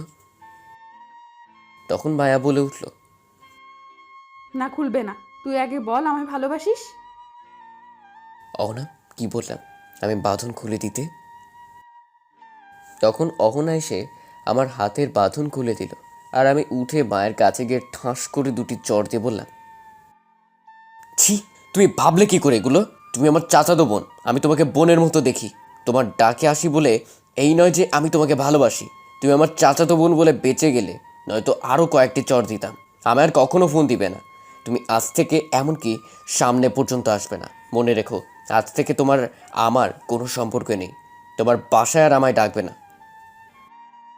আমি এই বলে চলে আসতে যাব, তখন মায়া আমার হাত ধরে বলল, প্লিজ তুই এমনটা করিস না। আমি থাকতে পারবো না তোকে ছাড়া, এক মুহূর্তের জন্যও পারবো না। আমি পারবো না তোকে ছাড়া থাকতে, অনেক ভালোবাসি তোকে। তখন আমি মায়ের হাতটি ছাড়িয়ে বললাম, তোমার মাথায় যা ঘুরছে তা ভাবা বন্ধ করে ফেলো। এই বলে দিলাম, আমার সামনে তো আসার কথা কখনো কল দিবে না আমায়। তারপর আমি সেখান থেকে চলে আসলাম। আর আসার পর অখনো তখন মায়াকে বলল, তুই কি করলি এটা? তোর এখন বলার ঠিক হয়নি, তুই আমার সব প্ল্যান নষ্ট করে দিলি। কি করব বল, থাকতে পারছিলাম না যখন একটা কথা শুনতে পেয়েছি। কি কথা শুনতে পেয়েছিস? তুই নীলাকে চিনিস? হুম, চিনতে পারছি। কেন, কি হয়েছে? আজ ফোন করেছে কিছুক্ষণ আগে, আর আমায় বলেছে সে নাকি নীরবকে ভালোবাসে। তখন আমি বলছি আমি ভালোবাসি নীরবকে। তখন নীলা কি বললো জানিস? বলছি নীরব নাকি শুধু তার, আর কারোর না। সে যদি না পায় তাহলে কারো হতে দিবে না। আর আমায় বলেছে নীরবের সাথে যেন না দেখে, আর যদি দেখে তাহলে নাকি আমার মৃত্যু হতে পারে। এটা শুনে আর থাকতে পারলাম না। বলে দিলাম, ভয় হচ্ছে যদি আমার কাছ থেকে নিয়ে যায় তাহলে আমি কি নিয়ে বাঁচবো, কাকে নিয়ে থাকবো। আমি শুধু নীরবকেই চাই, আর কাউকে না। আমি পারবো না থাকতে, অনেক ভালোবাসি। তখন অহনা বলল, আরে কান্না করিস না, থাম, আর চিন্তা করিস না। নীরব শুধু তোর হবে, কিন্তু তুই এইটা ভুল করেছিস। এখন রুমে এসে যা করছিলি। কি করব বল, রাজি হচ্ছে না। তাই ভাবলাম নিজের সবটা দিয়ে দেখি রাজি করতে পারি কি না। এটা করেই ভুল করলি। এখন তোর উপর আরো রাগ উঠেছে গেছে। এখন এইটা ভাঙাতে প্রায় অসম্ভব হয়ে যাবে। সব প্ল্যান নষ্টই করে দিলি তুই আমার। আমি কিছুই জানি না, আমার শুধু নীরবকে চাই। যে কোনো কিছুর বিনিময়ে সব কিছু করতে রাজি আমি। ঠিক আছে শোন, এখন আমি যা বলবো তাই করবি। যদি তুই সব ঠিক মতো করতে পারিস তাহলে নীরব তোর হবেই। বল, আমি সব কিছু করতে রাজি নীরবকে পাওয়ার জন্য। বল কি করতে হবে। ঠিক আছে শোন তাহলে। গল্প শুনতে থাকেন, তাহলে সব আস্তে আস্তে জানতে পারবেন প্ল্যান কি ছিল। সব কিছু শুনে মায়া তখন বলল, ঠিক আছে, আমি সব কিছু করতে রাজি, সব করব পাওয়ার জন্য। কিন্তু এটা যদি না কাজ হয় তাহলে? এটা কাজ করবেই, চিন্তা করতে হবে না। কারণ আমিও এটা করেছি। আর আমার চাচাতো ভাইয়ের সাথে রিলেশন চলছে আমার। ওই শয়তান মেয়ে, তুই রিলেশন করছিস আগে বলিসনি কেন? ভেবেছিলাম বলবো বলবো, কিন্তু তুই তো আমার সাথে আর এই বিষয় নিয়ে কথা বলিসনি, তাই। আচ্ছা ঠিক আছে, দেখি তোর প্ল্যান কতটুকু কাজ করে। তাহলে আমি আগামী কাল থেকে কাজে লেগে পড়বো। তাই কর। হুম। আর ওই নীলাকে কিছু একটা করতে হবে। ওর কত বড় সাহস আমার জানকে আমার কাছ থেকে নিয়ে যাওয়ার হুমকি দেয়। আমি ওকে দেখে নিব। তা কি করবি তুই নীলাকে? তুই শুধু দেখ কি করি আমি নীলাকে। দেখি তুই কি করিস, তবে একটু তাড়াতাড়ি কিছু করিস। কারণ নীরব যেহেতু তোর উপর রেগে আছে, এখন তোর কাছ থেকে নিজেকে অনেক দূরে সরিয়ে নেবে। আর নীলা যেহেতু তোকে হুমকি দিয়েছে, তাহলে এই ফাঁকে নীলা তার কাজ করে যাবে, আর তোর থেকে বেশি এগিয়েও যাবে, আর নীলা নীরবকে পেয়েও যাবে। কখনো না, নীরব শুধু আমার আর কারো না। এখানে আরেকটা চিন্তার বিষয় আছে। কি সেটা? যদি নীলা তার আব্বু আম্মুকে নিয়ে নীরবের বাসায় যায় বিয়ের কথা বলতে, তাহলে কি হবে? আরে এই চিন্তা নেই, আসলেও কিছু হবে না। আমি মামাকে দিয়ে তাদের দেখে নিব। ও আচ্ছা। আর ওর কত বড় সাহস আমায় ফোন করে হুমকি দেয়। আর নীরব নাকি শুধু ওর। আমি নাকি নীরবকে ভুলে যেতে, যেখানে আমি না দেখে একদিন থাকতে পারি না, সেখানে আমায় হুমকি দিয়ে সারা জীবনের জন্য নিয়ে চলে যাবে। এটা কখনো হবে না। ও আমার জান। আচ্ছা, এই টপিক এখন থাক। আমি যা বললাম তা করতে থাক আগামীকাল থেকে। তাহলে দেখবি পাখি নিজে থেকে এসে ধরা দেবে। এখন আয় একটু ফুচকা খেয়ে আসি। আব্বু আম্মু চলে আসছে মনে হয়। এখন ফুচকা খেতে যাবি? চল। কিন্তু আমার তো ফুচকা খেতে মন চাইছে না। তাহলে কি খেতে মন চাইছে? আমার মন চাইছে ওর ঠোঁট খেতে। কত মিষ্টি ঠোঁট, আহ কি টেস্ট। শয়তান মেয়ে কোথাকার, তোর কি একটু লজ্জা নেই? যা বাবা, লজ্জার কি হলো? এইখানে যেটা সত্যি সেটা বললাম, তুই যাই বলিস। আমার ওর ঠোঁট হলে আর কিচ্ছু লাগবে না, সারাদিন ঠোঁট খেতে পারলেই হবে। থাক আর বলিস না, চল তুই এখন। তুই ফুচকা না খেলেও আমি খাবো, আমার সাথে চল। আচ্ছা ঠিক আছে, চল। তারপর দুজন বেরিয়ে গেল রুম থেকে। রুমের বাইরে এসে দেখে অহনার আব্বু আম্মু বসে আছে। তখন অহনা তার আব্বু আম্মুর সাথে কথা বলে বাসার বাইরে চলে আসলো মায়াকে নিয়ে, আর ফুচকা খাওয়ার উদ্দেশ্যে যেতে লাগলো ফুচকার দোকানে। অহনার বাসা থেকে বেশি দূরে না, একটু সামনেই ফুচকার দোকান আছে। তারা ফুচকা খাওয়ার উদ্দেশ্যে যেতে লাগলো। এদিকে আমি অহনাদের বাসা থেকে বেরিয়ে আমার বাসায় যেতে লাগলাম, আর মনে মনে ভাবতে লাগলাম, ছি, মায়া আমার সাথে এমনটা করবে আমি ভাবতেও পারিনি। আমরা তো ভাই বোনের মতো, তাহলে কেন এমনটা করছে মায়া? যেটা ভয় পাচ্ছিলাম সেটাই হলো। আম্মু আব্বু যদি জানতে পারে চাচাতো বোনের সাথে এরকম সম্পর্কে জড়ানো হচ্ছিল, তাহলে আমার উপর রাগ ঝাড়বে, আর সবাই জানার পর মান সম্মান সব শেষ হয়ে যাবে, আর সবশেষে দুই পরিবারের সম্পর্ক নষ্ট হয়ে যাবে। আর আমি কখনো পারবো না এমনটা করতে। আজ থেকে আর মায়ের বাড়িতে যাব না, এমনি গিয়ে তার মুখটাও দেখবো না। এই বলে বাসায় চলে আসছিলাম, তখনই ফোনটা বেজে উঠলো। তাকে দেখি অপরিচিত নাম্বার। তখন ফোন রিসিভ করার পর সালাম দিলাম। ওপাশ থেকে সালামের উত্তর নিয়ে বলল, কেমন আছো আমার মিষ্টি বর? তখন আমি রাগী গলায় বললাম, ফাজলামো রেখে বলেন কে আপনি, নয়তো ফোন কেটে দিলাম। আরে এত রাগ করো কেন তুমি? আমি নীলা।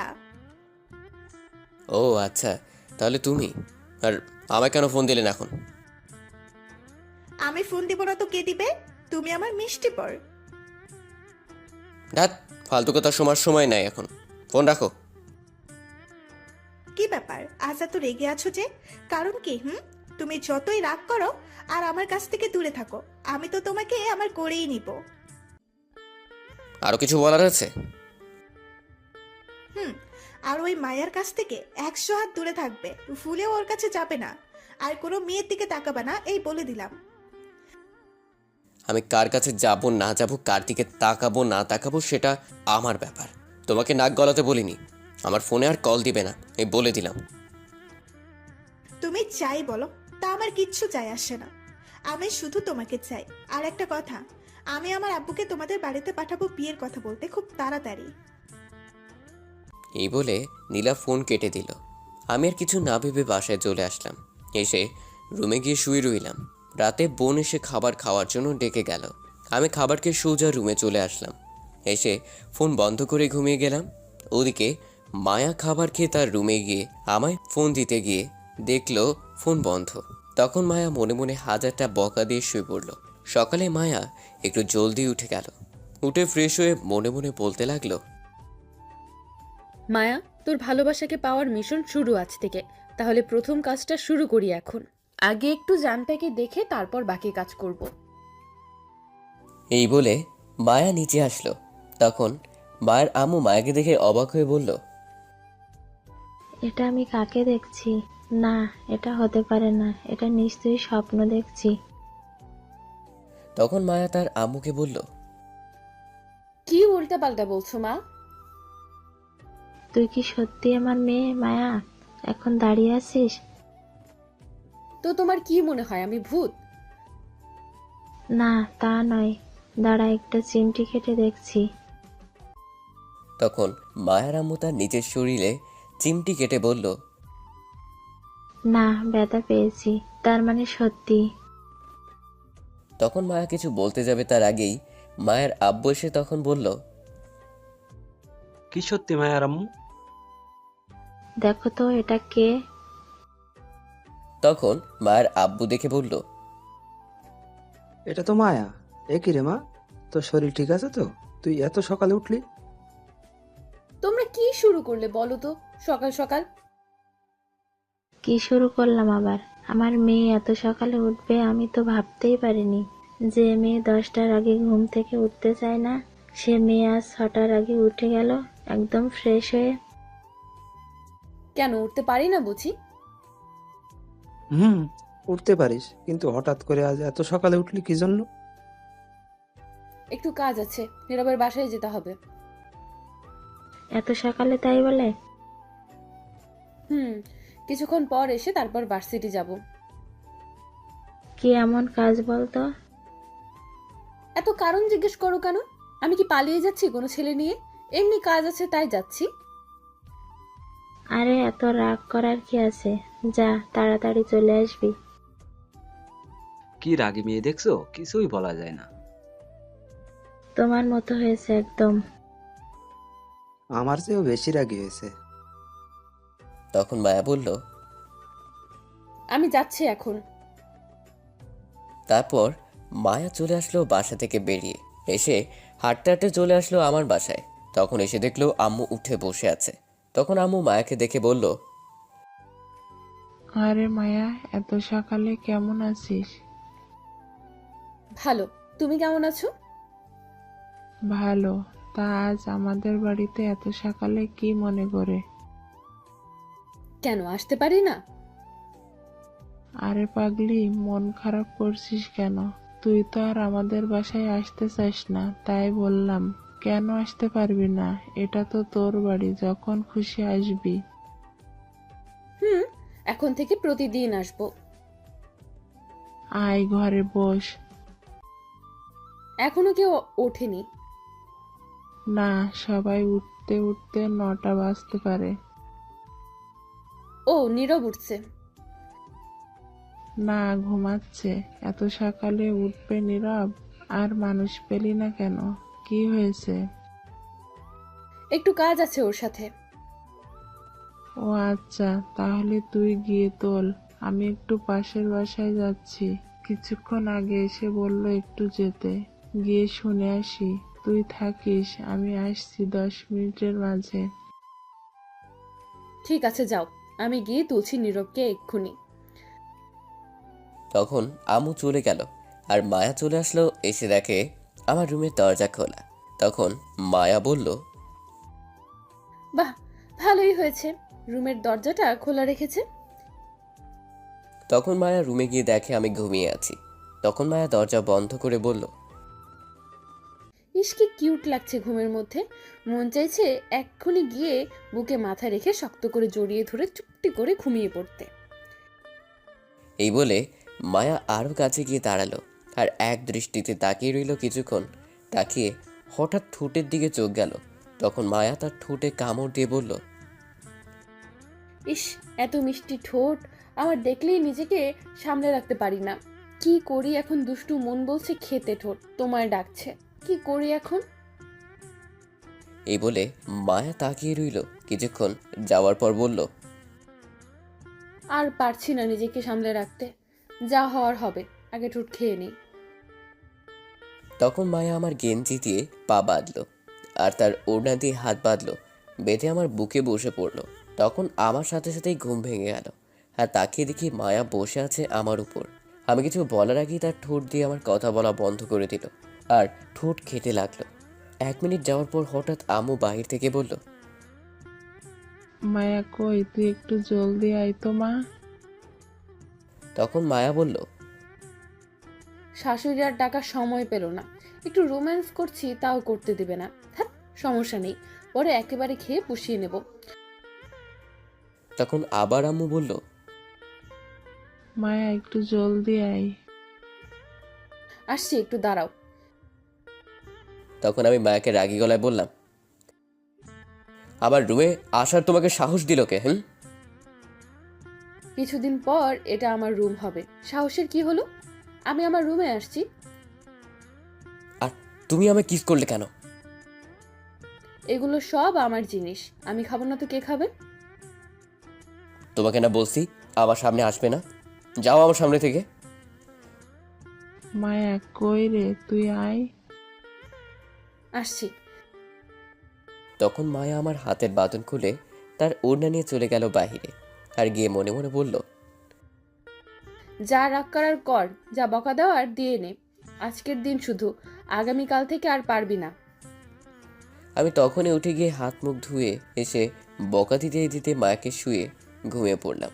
এদিকে মায়া আম্মুর কাছে গিয়ে বলল, কি হয়েছে বলো? আর বলিস না, হাতটা একটু কেটে গেছে ওই বাড়িতে গিয়ে, তুই একটু বেঁধে দে তো।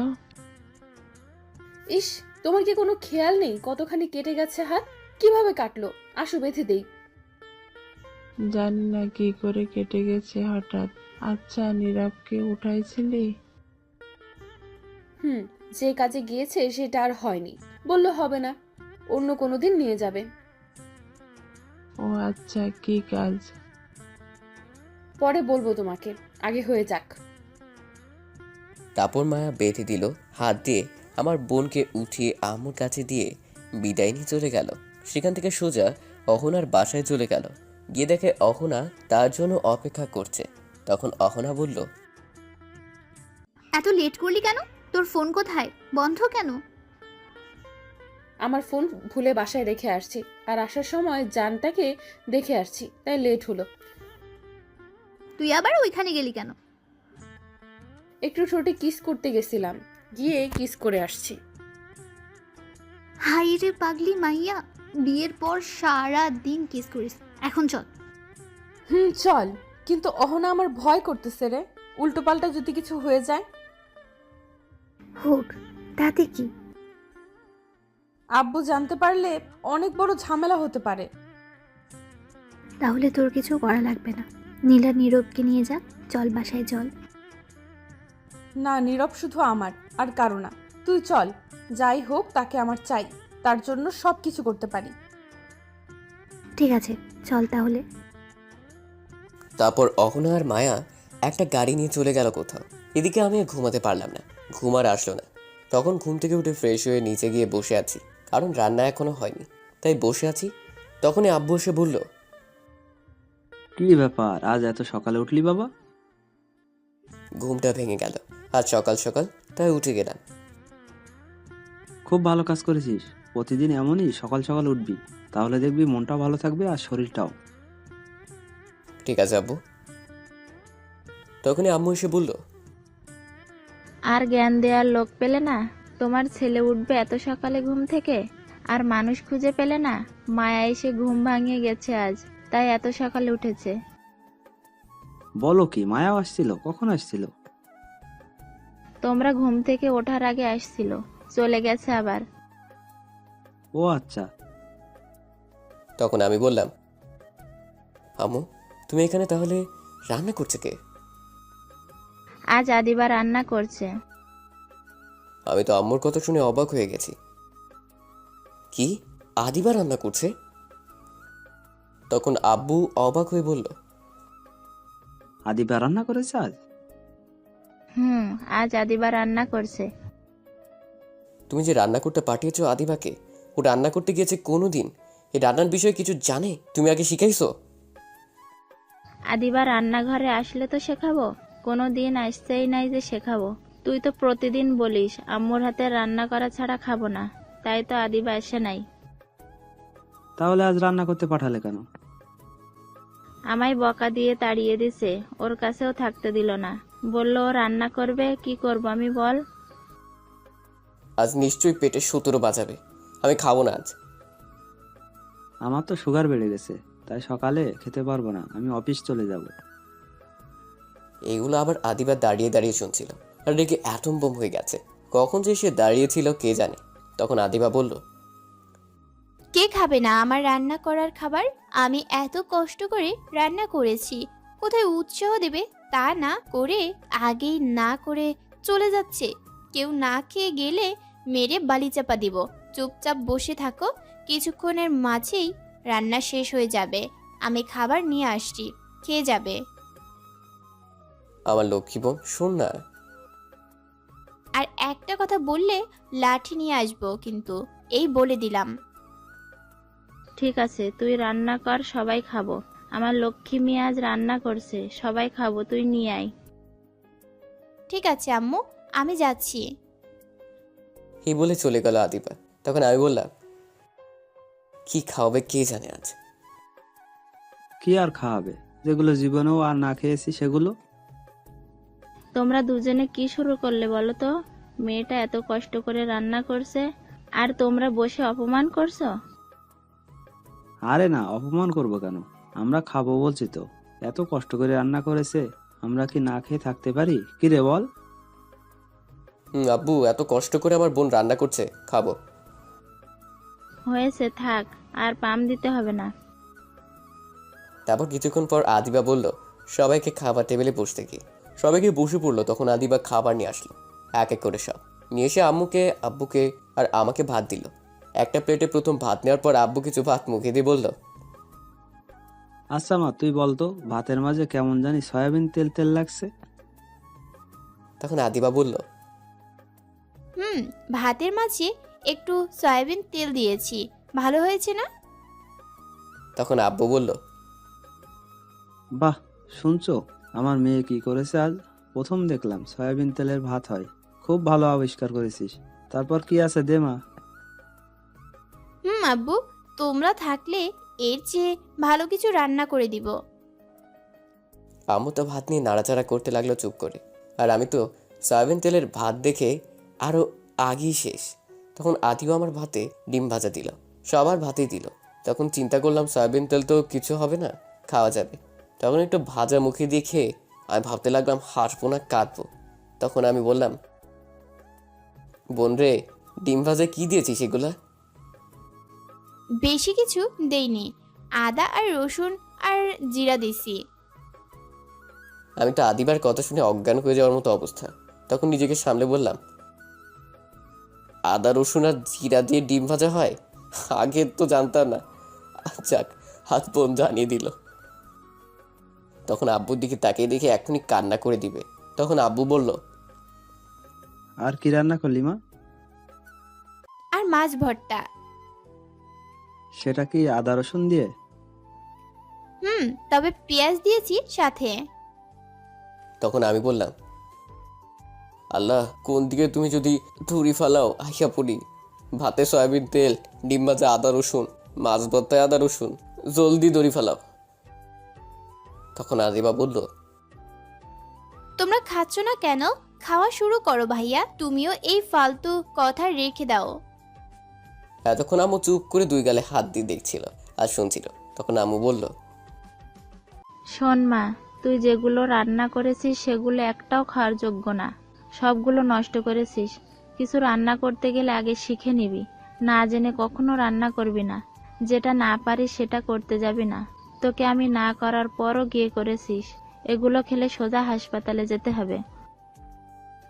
আমি বুঝতে পারছি আম্মু, ভুল হয়েছে। আমার রান্না না শিখে যাওয়া আমি মনে করেছি একদম সহজ। সরি। এখন থেকে আমি রান্না করলে দেখবি কি করে রান্না করি, তাহলে শিখে যাবি। আচ্ছা ঠিক আছে আম্মু। তখন আমি বললাম, আজ সকালে খাওয়া হলো না আর। আজ কষ্ট করে হোটেলে খেয়ে নিস বাবা। তখন আব্বু বলল, আর আমি কি করব? তোমার তো সুগার বেড়ে গেছে, তোমার না খেলেও চলবে। ঠিক আছে, কি আর করা, ভাবছিলাম কিছু খাবো কিন্তু আর খাবো না। এখন তুমি অফিসে যাও। আর নীরব, তুই কলেজে যা। আদিবা আজ যাওয়ার দরকার নেই, কাজ আছে বাসায়। ঠিক আছে। তারপর আমি রুমে এসে রেডি হয়ে ব্যাগটা নিয়ে বেরিয়ে পড়লাম। জাহিদকে ফোন করে বলে দিলাম কলেজ চলে আসতে, সেখানে দেখা হবে। তারপর আমি গিয়ে একটা হোটেলে কিছু খেয়ে নিলাম, খেয়ে কলেজ চলে আসলাম। ততক্ষণে জাহিদ কলেজ চলে আসছে। জাহিদ মাঠের এক কোণায় বসেছিল। আমি কাছে যাওয়ার পর জাহিদ বলল, আসছিস দোস্ত তুই? আসছি। দোস্ত, আজ নীলা আসেনি কলেজে? খুব ভালো হয়েছে আজ আসেনি, নজর জালেই মারতো আজ। হয়তোবা। কি করলি, কোথাও গিয়েছিলি নাকি? লেট হলো আসতে? না কিছু করেনি, হোটেলে খেয়ে আসছি। কেন, বাসায় রান্না করেনি আজ? রান্না করছে কিন্তু বোন করছে। আজ যেই রান্না করছে আমার বাপও খায়নি এই রান্না। কি এমন রান্না করেছে বলতো শুনি?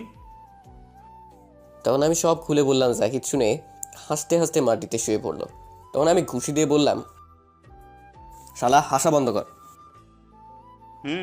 রান্না না জানলে এমনই হবে। তারপর আরও কিছুক্ষণ আড্ডা দিয়ে চলে গেলাম ক্লাসে। তারপর ক্লাসে গিয়ে সবগুলো ক্লাস এক এক করে শেষ করে বের হলাম কলেজ থেকে। বের হয়ে ফোনটা হাতে নিয়ে সময়ের দিকে তাকালাম। তখন দেখলাম বিকেল 4টা বাজতে চলেছে। তখনই মায়ের আব্বুর ফোন আসলো। তার আমি ফোন রিসিভ করে সালাম দিলাম। ওপাশ থেকে সালামের উত্তর নিয়ে বলল, বাবা নীরব, মায়া কি তোমাদের বাসায়? আমি যতক্ষণ বাসায় ছিলাম মায়া ছিল না, সকালে আসছিল, চলে গেছে। এখন বাসায় আছে কিনা বলতে পারবো না। কেন, কি হয়েছে আঙ্কেল? মায়া সেই যে সকালে বাসা থেকে গিয়েছে, এখনো বাসায় ফেরেনি। চিন্তা হচ্ছে অনেক। তোমার আব্বুকে ফোন দিলাম অফিসে, তোমার বাসার ফোন বন্ধ। আমি আসছি একটু কাজে অন্য জায়গায় এখন। মায়ের আম্মু ফোন করে বলল। চিন্তা করবেন না আঙ্কেল, মায়া তো তার বান্ধবীর বাসায়, আমি নিয়ে আসছি। ঠিক আছে বাবা, তুমি একটু মায়াকে নিয়ে তাড়াতাড়ি বাসায় যাও। এ বলে মায়ের আব্বু ফোন কেটে দিল। তখন জাহিদ জিজ্ঞেস করলো, কি হয়েছে দোস্ত? মায়া নাকি এখনো বাসায় ফিরেনি সকাল থেকে। কিন্তু সকালে তো মায়া আমাদের বাসায় আসছিল, তারপর চলে গেছে। তাহলে কোথায় গেছে? আমার কি মনে হচ্ছে জানিস? কি মনে হচ্ছে? দেখ, নীলা আজ কলেজে আসেনি, আর ওইদিকে মায়া তার বাসায় ফেরেনি। কেমন জানি সন্দেহ হচ্ছে। আরে নীলা এমনটা কিছু করতে পারবে না, যা ভাবছিস তুই। সেদিন নীলা বলেছে মায়াকে ছাড়বে না, তুই মায়াকে গার্লফ্রেন্ড বলেছিস বলে। আর নীলা কেমন মেয়ে তুই তো জানিস। এখন যদি নীলা কিছু করে? সেটাও ঠিক কথা বলছিস, যদি কিছু করে নীলা, তাহলে আমি ছাড়বো না নীলাকে। আচ্ছা, মায়া তো অহনার বাসায় যায়, চল তো গিয়ে দেখি মায়া অহনার বাসায় আছে নাকি। ঠিক আছে, চল গিয়ে দেখি। তারপর আমি আর জাহিদ হেঁটে যেতে লাগলাম অহনার বাসার উদ্দেশ্যে। কিছুটা দূর যাওয়ার পর জাহিদ হঠাৎ আবার বলে উঠল, আচ্ছা দোস্ত, একটা কথা বলি তোকে। বল, কি বলবি? আচ্ছা, তুই সত্যি কথা বলতো, মায়াকে তুই কি পছন্দ করিস? পছন্দ মানে? ঠিক বুঝলাম না তোর কথার মানে। মানে তুই কি সত্যি মায়াকে ভালোবাসিস? কি বলছিস পাগলের মতো উল্টাপাল্টা কথা? মায়া আমার চাচাতো বোন হয়। তো কি হয়েছে চাচাতো বোন বলে? আর আমি নিজে দেখেছি মামাতো বোনকে বিয়ে করতে, এমনকি চাচাতো বোনের সাথেও। যে বিয়ে করেছে সে করেছে, আমার পক্ষে সম্ভব হবে না, কারণ আমার পরিবার মেনে নিবে না, আর মায়ের পরিবারও মানবে না। মধ্যে দিয়ে দুই পরিবারের সম্পর্ক নষ্ট হয়ে যাবে, সমাজের মানুষ খারাপ বলতে শুরু করবে। তাছাড়া আমার কাছে কেমন জানি লাগে চাচাতো বোনের সাথে। শোন, যদি তোরা দুজন দুজনকে ভালোবাসিস, রাজি থাকিস, তাহলে দুই পরিবার কখনো অমাত থাকবে না, বরং আরো খুশি হবে, কারণ সম্পর্ক আরো শক্ত করে দিলি। আর সমাজের মানুষ কিছু ভাববে না যদি তোরা রাজি থাকিস। দোস্ত, এই কথা এখন রাখ, এগুলো শুনতে ভালো লাগছে না। এমনি চিন্তার মধ্যে আছি মায়াকে নিয়ে। ঠিক আছে, তবে ভেবে দেখিস, যদি ভালোবাসিস তাহলে মায়াকে বলে দিস। তুই চুপ কর তো এখন, আর চল। তখন জাহিদ চুপ করে যেতে লাগলো আর মনে মনে বলতে লাগলো, দোস্ত, বুঝতে পারছি আস্তে আস্তে তোর মন তোকে দুর্বল করে দিচ্ছে মায়ের প্রতি। খুব তাড়াতাড়ি ভালোবাসায় পরিপূর্ণ হবে। তারপর আমি আর জাহিদ কিছুক্ষণ পর অহনার বাসায় পৌঁছে গেলাম।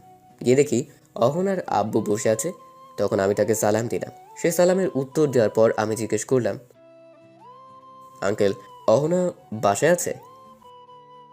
না তো বাবা, সেই সকালে মায়ের সাথে গেছে, এখনো আসেনি অহনা। কি বলছেন আঙ্কেল? ফোন করেছেন, অহনাকে কোথায় আছে? ফোন করেছি কয়েকবার, কিন্তু বারবার একই কথা বলে, একটু লেট হবে আসতে। আমার কি মনে হয় জানো, কোনো বিপদে পড়েছে দুজন, কিন্তু আমায় বলতে চাইছে না। ঠিক আছে আঙ্কেল, আপনি চিন্তা করবেন না। আমি দেখেছি, অহনার ফোন নাম্বার দিন, আমি খোঁজ নিয়ে দেখছি কি হয়েছে, আর গিয়ে নিয়ে আসছি। ঠিক আছে বাবা, তাহলে দেখো একটু, আর এই নাও ফোন নাম্বার। তারপর আমি অহনার ফোন নাম্বার নিয়ে তাদের বাসা থেকে বেরিয়ে চলে আসলাম। আসার পর জাহিদ বলল, দোস্ত, আমি যে ভয়টা পাচ্ছি সেটাই না জানি হয়। নীলা খুব রাগী মেয়ে, যা বলে তাই করে। আমার মনে হয় নীলা নিয়ে গেছে মায়াকে। আমার এখন তাই মনে হচ্ছে। আর ভয় করছে মায়ের কিছু হয়ে যায়নি তো। সব দোষ আমার। সেদিন যদি এই কথা না বলতাম তাহলে এত কিছু হয় না। এত কথা না বলে এখন ফোন করে দেখ। ঠিক বলছিস, এখনই ফোন করছি, দাঁড়া। তখন আমি অহনাকে ফোন দিলাম, কিন্তু অহনা ফোন ধরলো না। তখন আবার ফোন দিলাম, কিন্তু তার বড় ফোন ধরলো না। আরও 10টা কল দেওয়ার পর ধরলো। আর তখন আমি বললাম, অহনা, আমি নীরব বলছি। তোমাকে এতগুলো কল দিলাম, ধরছো না কেন? তোমরা কোথায় এখন? আর মায়া কোথায়? ওপাশ থেকে অহনা কিছুটা কান্না কণ্ঠে বলল, ভাইয়া, অনেক বড় সমস্যা হয়েছে, একটু জলদি আসুন আপনি। মায়া এখানে আছে, কিন্তু খুব খারাপ অবস্থা ওর।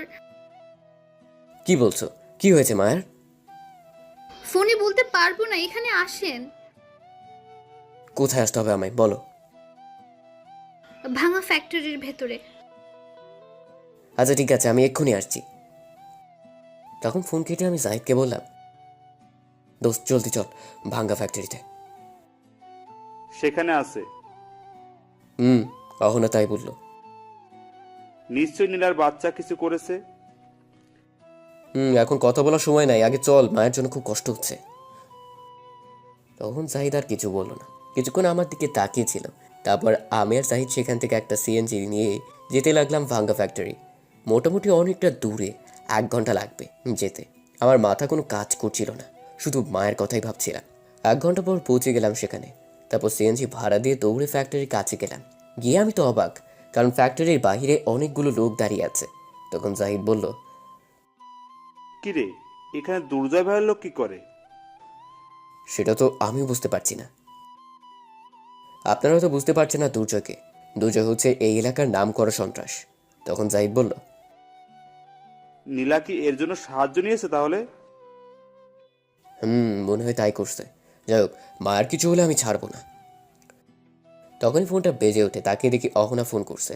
তখন আমি রিসিভ করে বললাম, অহনা, ফ্যাক্টরির বাইরে এত লোক কেন? আমরা যাব কি করে ভিতরে? ভাইয়া, তারা কিছু বলবে না, আপনি ভেতরে আসেন। কি বলছো? এমনি যেতে দিবে? সত্যি কথা তো? আরে কিছু বলবে না, জলদি আসেন, মায়ের অবস্থা খুব খারাপ। তখন আমি আর জাহিদ তাদের সামনে গেলাম, কিন্তু কেউ কিছু বললো না, উল্টো বললো ভিতরে যেতে। তখন আমি আর জাহিদ ভিতরে গিয়ে দেখি মায়া বাঁধা অবস্থায় পড়ে আছে, মুখে রক্ত, আর অহনা পাশে বসে আছে, তার গাল কেটে গেছে। তখন দেখলাম নীলা পাশে একটা হকি স্টিক নিয়ে দাঁড়িয়ে আছে, আর দুর্জয় ভাই সাথে আছে। তখন আমি বললাম, কে মারছে এই দুজনকে? তখন দেখলাম নীলা দাঁড়িয়ে দাঁড়িয়ে হাসছে। এটা দেখে মাথায় রক্ত উঠে গেল। আর কিছু না ভেবে তখন নীলার কাছে গিয়ে ঠাস করে 2টি চড় দিয়ে বললাম, তোকে কতবার বলছি আমি তোকে ভালোবাসি না, আমার পিছনে লাগবি না, তবু কথা শুনছিস না কেন? আচ্ছা, কথা শুনছিস না ভালো কথা, তুই এদেরকে তুলে আনলি কেন? এদের গায়ে হাত দিলি কেন? কোন সাহসে বল? এই বলে আরো 2টি চড় দিলাম নীলাকে। তখন নীলা বলল, কেন বুঝতে চাইছো না? তোমাকে আমি অনেক ভালোবাসি, তুমি যত খুশি মারো, কিচ্ছু বলবো না, কিন্তু আমি তোমাকে আর কারো হতে দিব না। তোকে আমি কখনো বলেছি ভালোবাসি? তোকে কখনো ভালোবাসবো না আমি তোকে। প্লিজ, তুমি আমায় ফিরিয়ে দিও না, অনেক ভালোবাসি তোমাকে, তুমি যা বলবে আমি তা করব। তখন মায়াকে দেখলাম প্রচুর কাশতে লাগলো। তখন নীলাকে ছেড়ে দৌড়ে আমি মায়ের কাছে গেলাম। তখন দুর্জয় ভাই অহনাকে বলল, এটা কি সেই ছেলে? হুম। তখন দুর্জয় ভাই আমায় বলল, বাহ, তোর কি সাহস! তুই আমার সামনে আমার ভাগ্নিকে মারছিস? আমি তো দুর্জয় ভাইয়ের কথা শুনে অবাক। নীলা তার ভাগ্নি? তখন দুর্জয় ভাই আমায় বলল, শোনো নীরব, আমি কাউকে আজ মারতে আসিনি। তুই তো জানিস আমার মানুষ মারতে হাত কাঁপে না। আমার একটা মাত্র ভাগ্নি, সে তোরে নিজের চাইতেও ভালোবাসে। আমি তার ভালোবাসার মানুষকে তার কাছে ফিরিয়ে দিতে সব কিছু করতে পারি। কিন্তু শুনলাম তুই নাকি তাকে ভালোবাসিস না, মায়াকে ভালোবাসিস, আর মায়া নাকি তোকে ভালোবাসে। তাই মায়াকে নীলা নিয়ে আসছে কিডন্যাপ করে। আমি চেয়েছিলাম মায়াকে মেরে ফেলতে, যাতে তোকে নীলা পেয়ে যায়, কিন্তু পরে চিন্তা করলাম তোকে ডেকে নিয়ে আসি, কিছু কথা জিজ্ঞেস করি। তখন আমি দুর্জয় ভাইকে বললাম, বলুন ভাই। নীরব শোন, তোকে যেটা বলছি সেটার ভালো করে উত্তর দিবি, নয়তো এখানে তোদের সব কয়টাকে কেটে রেখে যাব। বলুন ভাই। তুই এই দুইজনের মধ্যে কাকে ভালোবাসিস, সত্যি করে বল। তখন আমি কোনো উত্তর দিলাম না, চুপ করে রইলাম। তখন দুর্জয় ভাই আবার বলল, চুপ করে থাকবি না, জলদি বল। তুই যদি নীলাকে ভালোবাসিস, বিয়ে করিস, তাহলে তোর যা প্রয়োজন, বাড়ি গাড়ি, টাকা দরকার হলে আমার সম্পত্তি কিছু তোরে লিখে দিব। বল, তুই সত্যি কাকে ভালোবাসিস? আমি তখনও চুপ করে রইলাম। কি উত্তর দেব আমি এটাই খুঁজে পাচ্ছি না। তখন দুর্জয় ভাই ধমক দিয়ে বলল, চুপ করে আছিস কেন? বল জলদি, নয়তো তোদের এখানে সব কয়টাকে মেরে ফেলবো। তখন আমি বললাম, ভাই আমায় একটু 2 মিনিট সময় দিন, এটা আমার জীবনের ব্যাপার। ঠিক আছে, 2 মিনিট সময় দিলাম। তখন আমি জাহিদের দিকে তাকালাম। জাহিদ চুপ করে আছে, ইশারায় মায়াকে দেখালো। তখন আমি মনে মনে ভাবতে লাগলাম, এই নীলাকে ভালোবাসতে যাব না, আপাতত মায়ের কথা বলে এখান থেকে বের হই, তারপর দেখা যাবে। তখনই দুর্জয় ভাই বলল, কিরে, ভাবনা শেষ হলো? ভাই, আমি মায়াকে ভালোবাসি।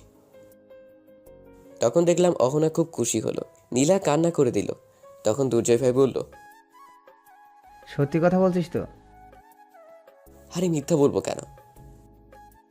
আমি চাইলে মায়াকে মেরে ফেলতে পারতাম, কিন্তু তা করিনি। কারণ কি জানিস?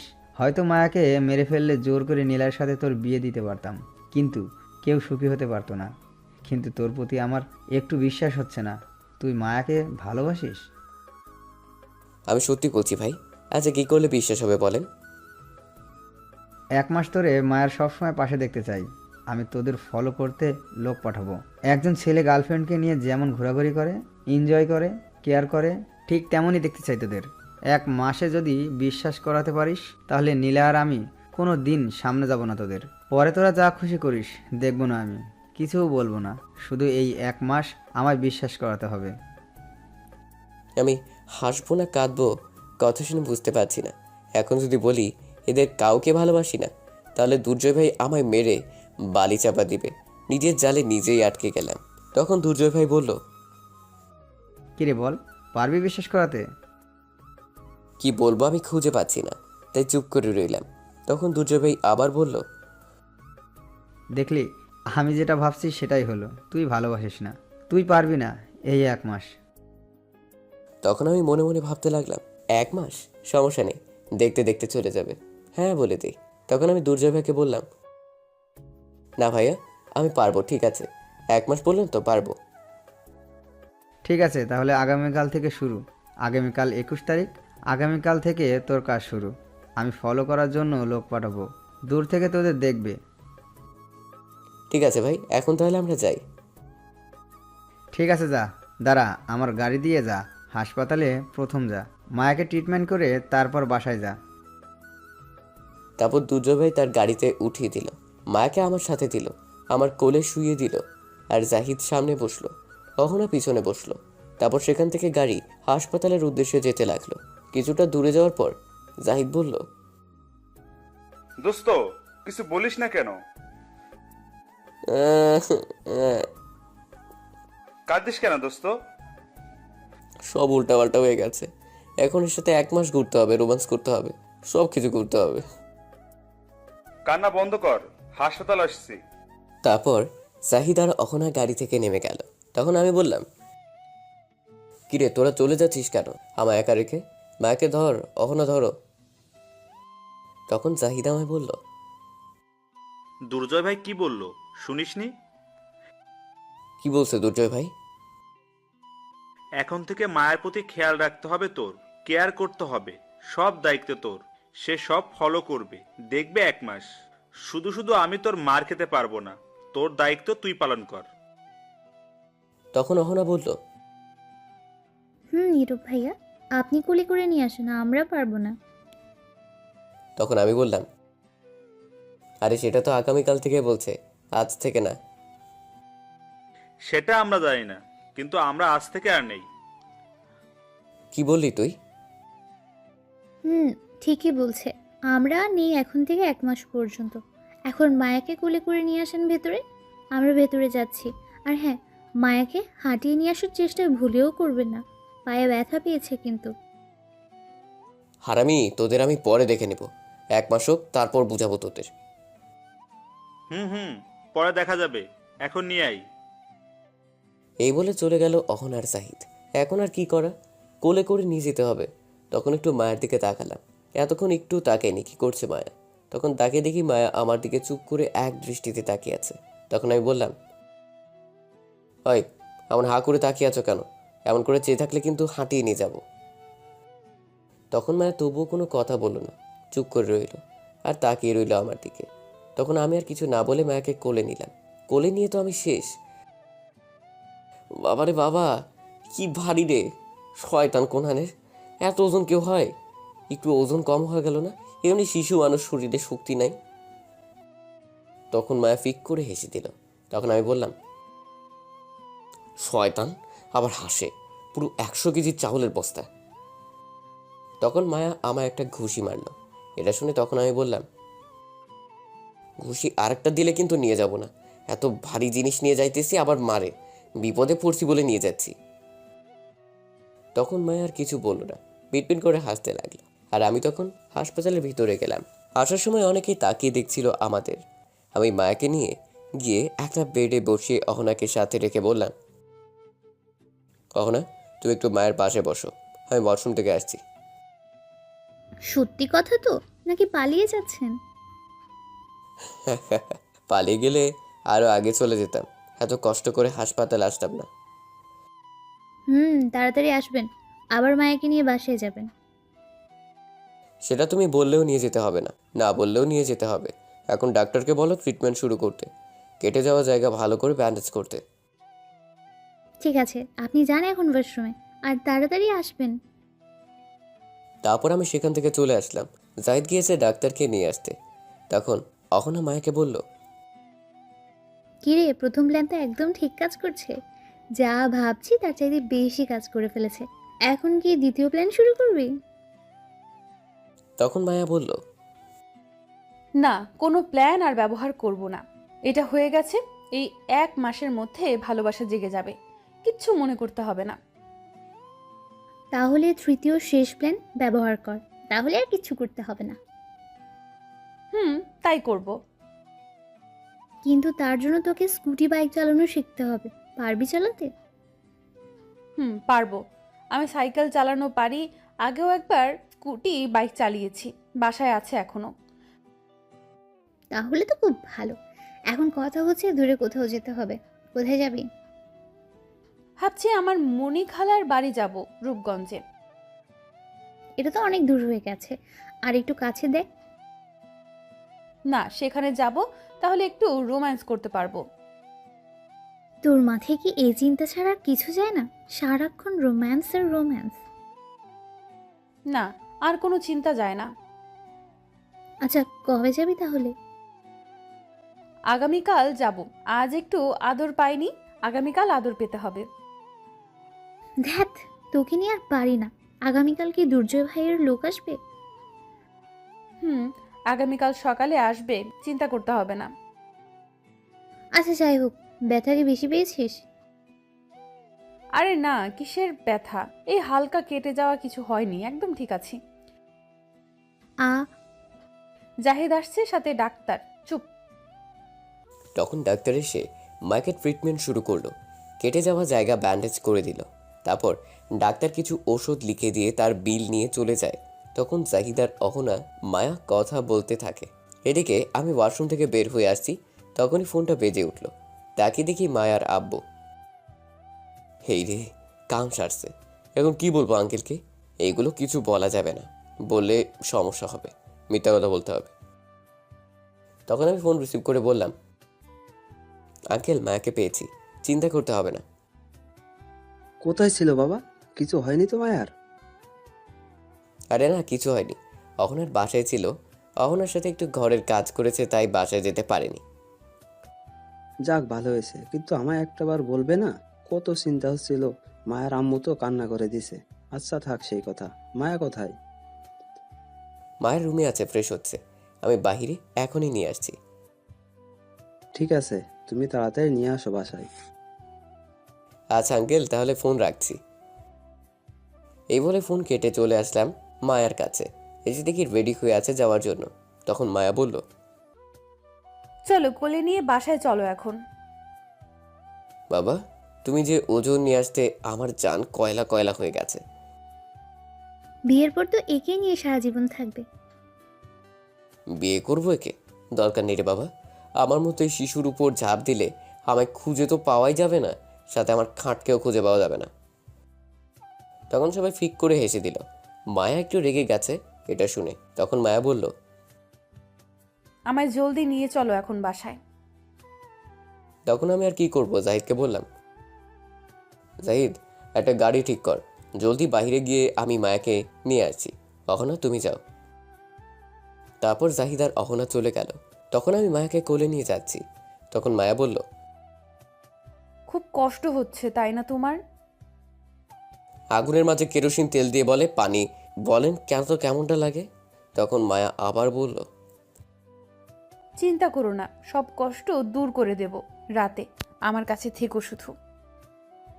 তারপর বাইরে গিয়ে দেখি জাহিদ আর অহনা একটা সিএনজি নিয়ে দাঁড়িয়ে আছে। আমি গিয়ে সিএনজিতে মায়াকে বসিয়ে দিলাম। তখন আমি সামনে বসতে চাইলাম, কিন্তু বসতে দিল না। মায়ের পাশে বসতে হলো। তারপর অহনা বসলো।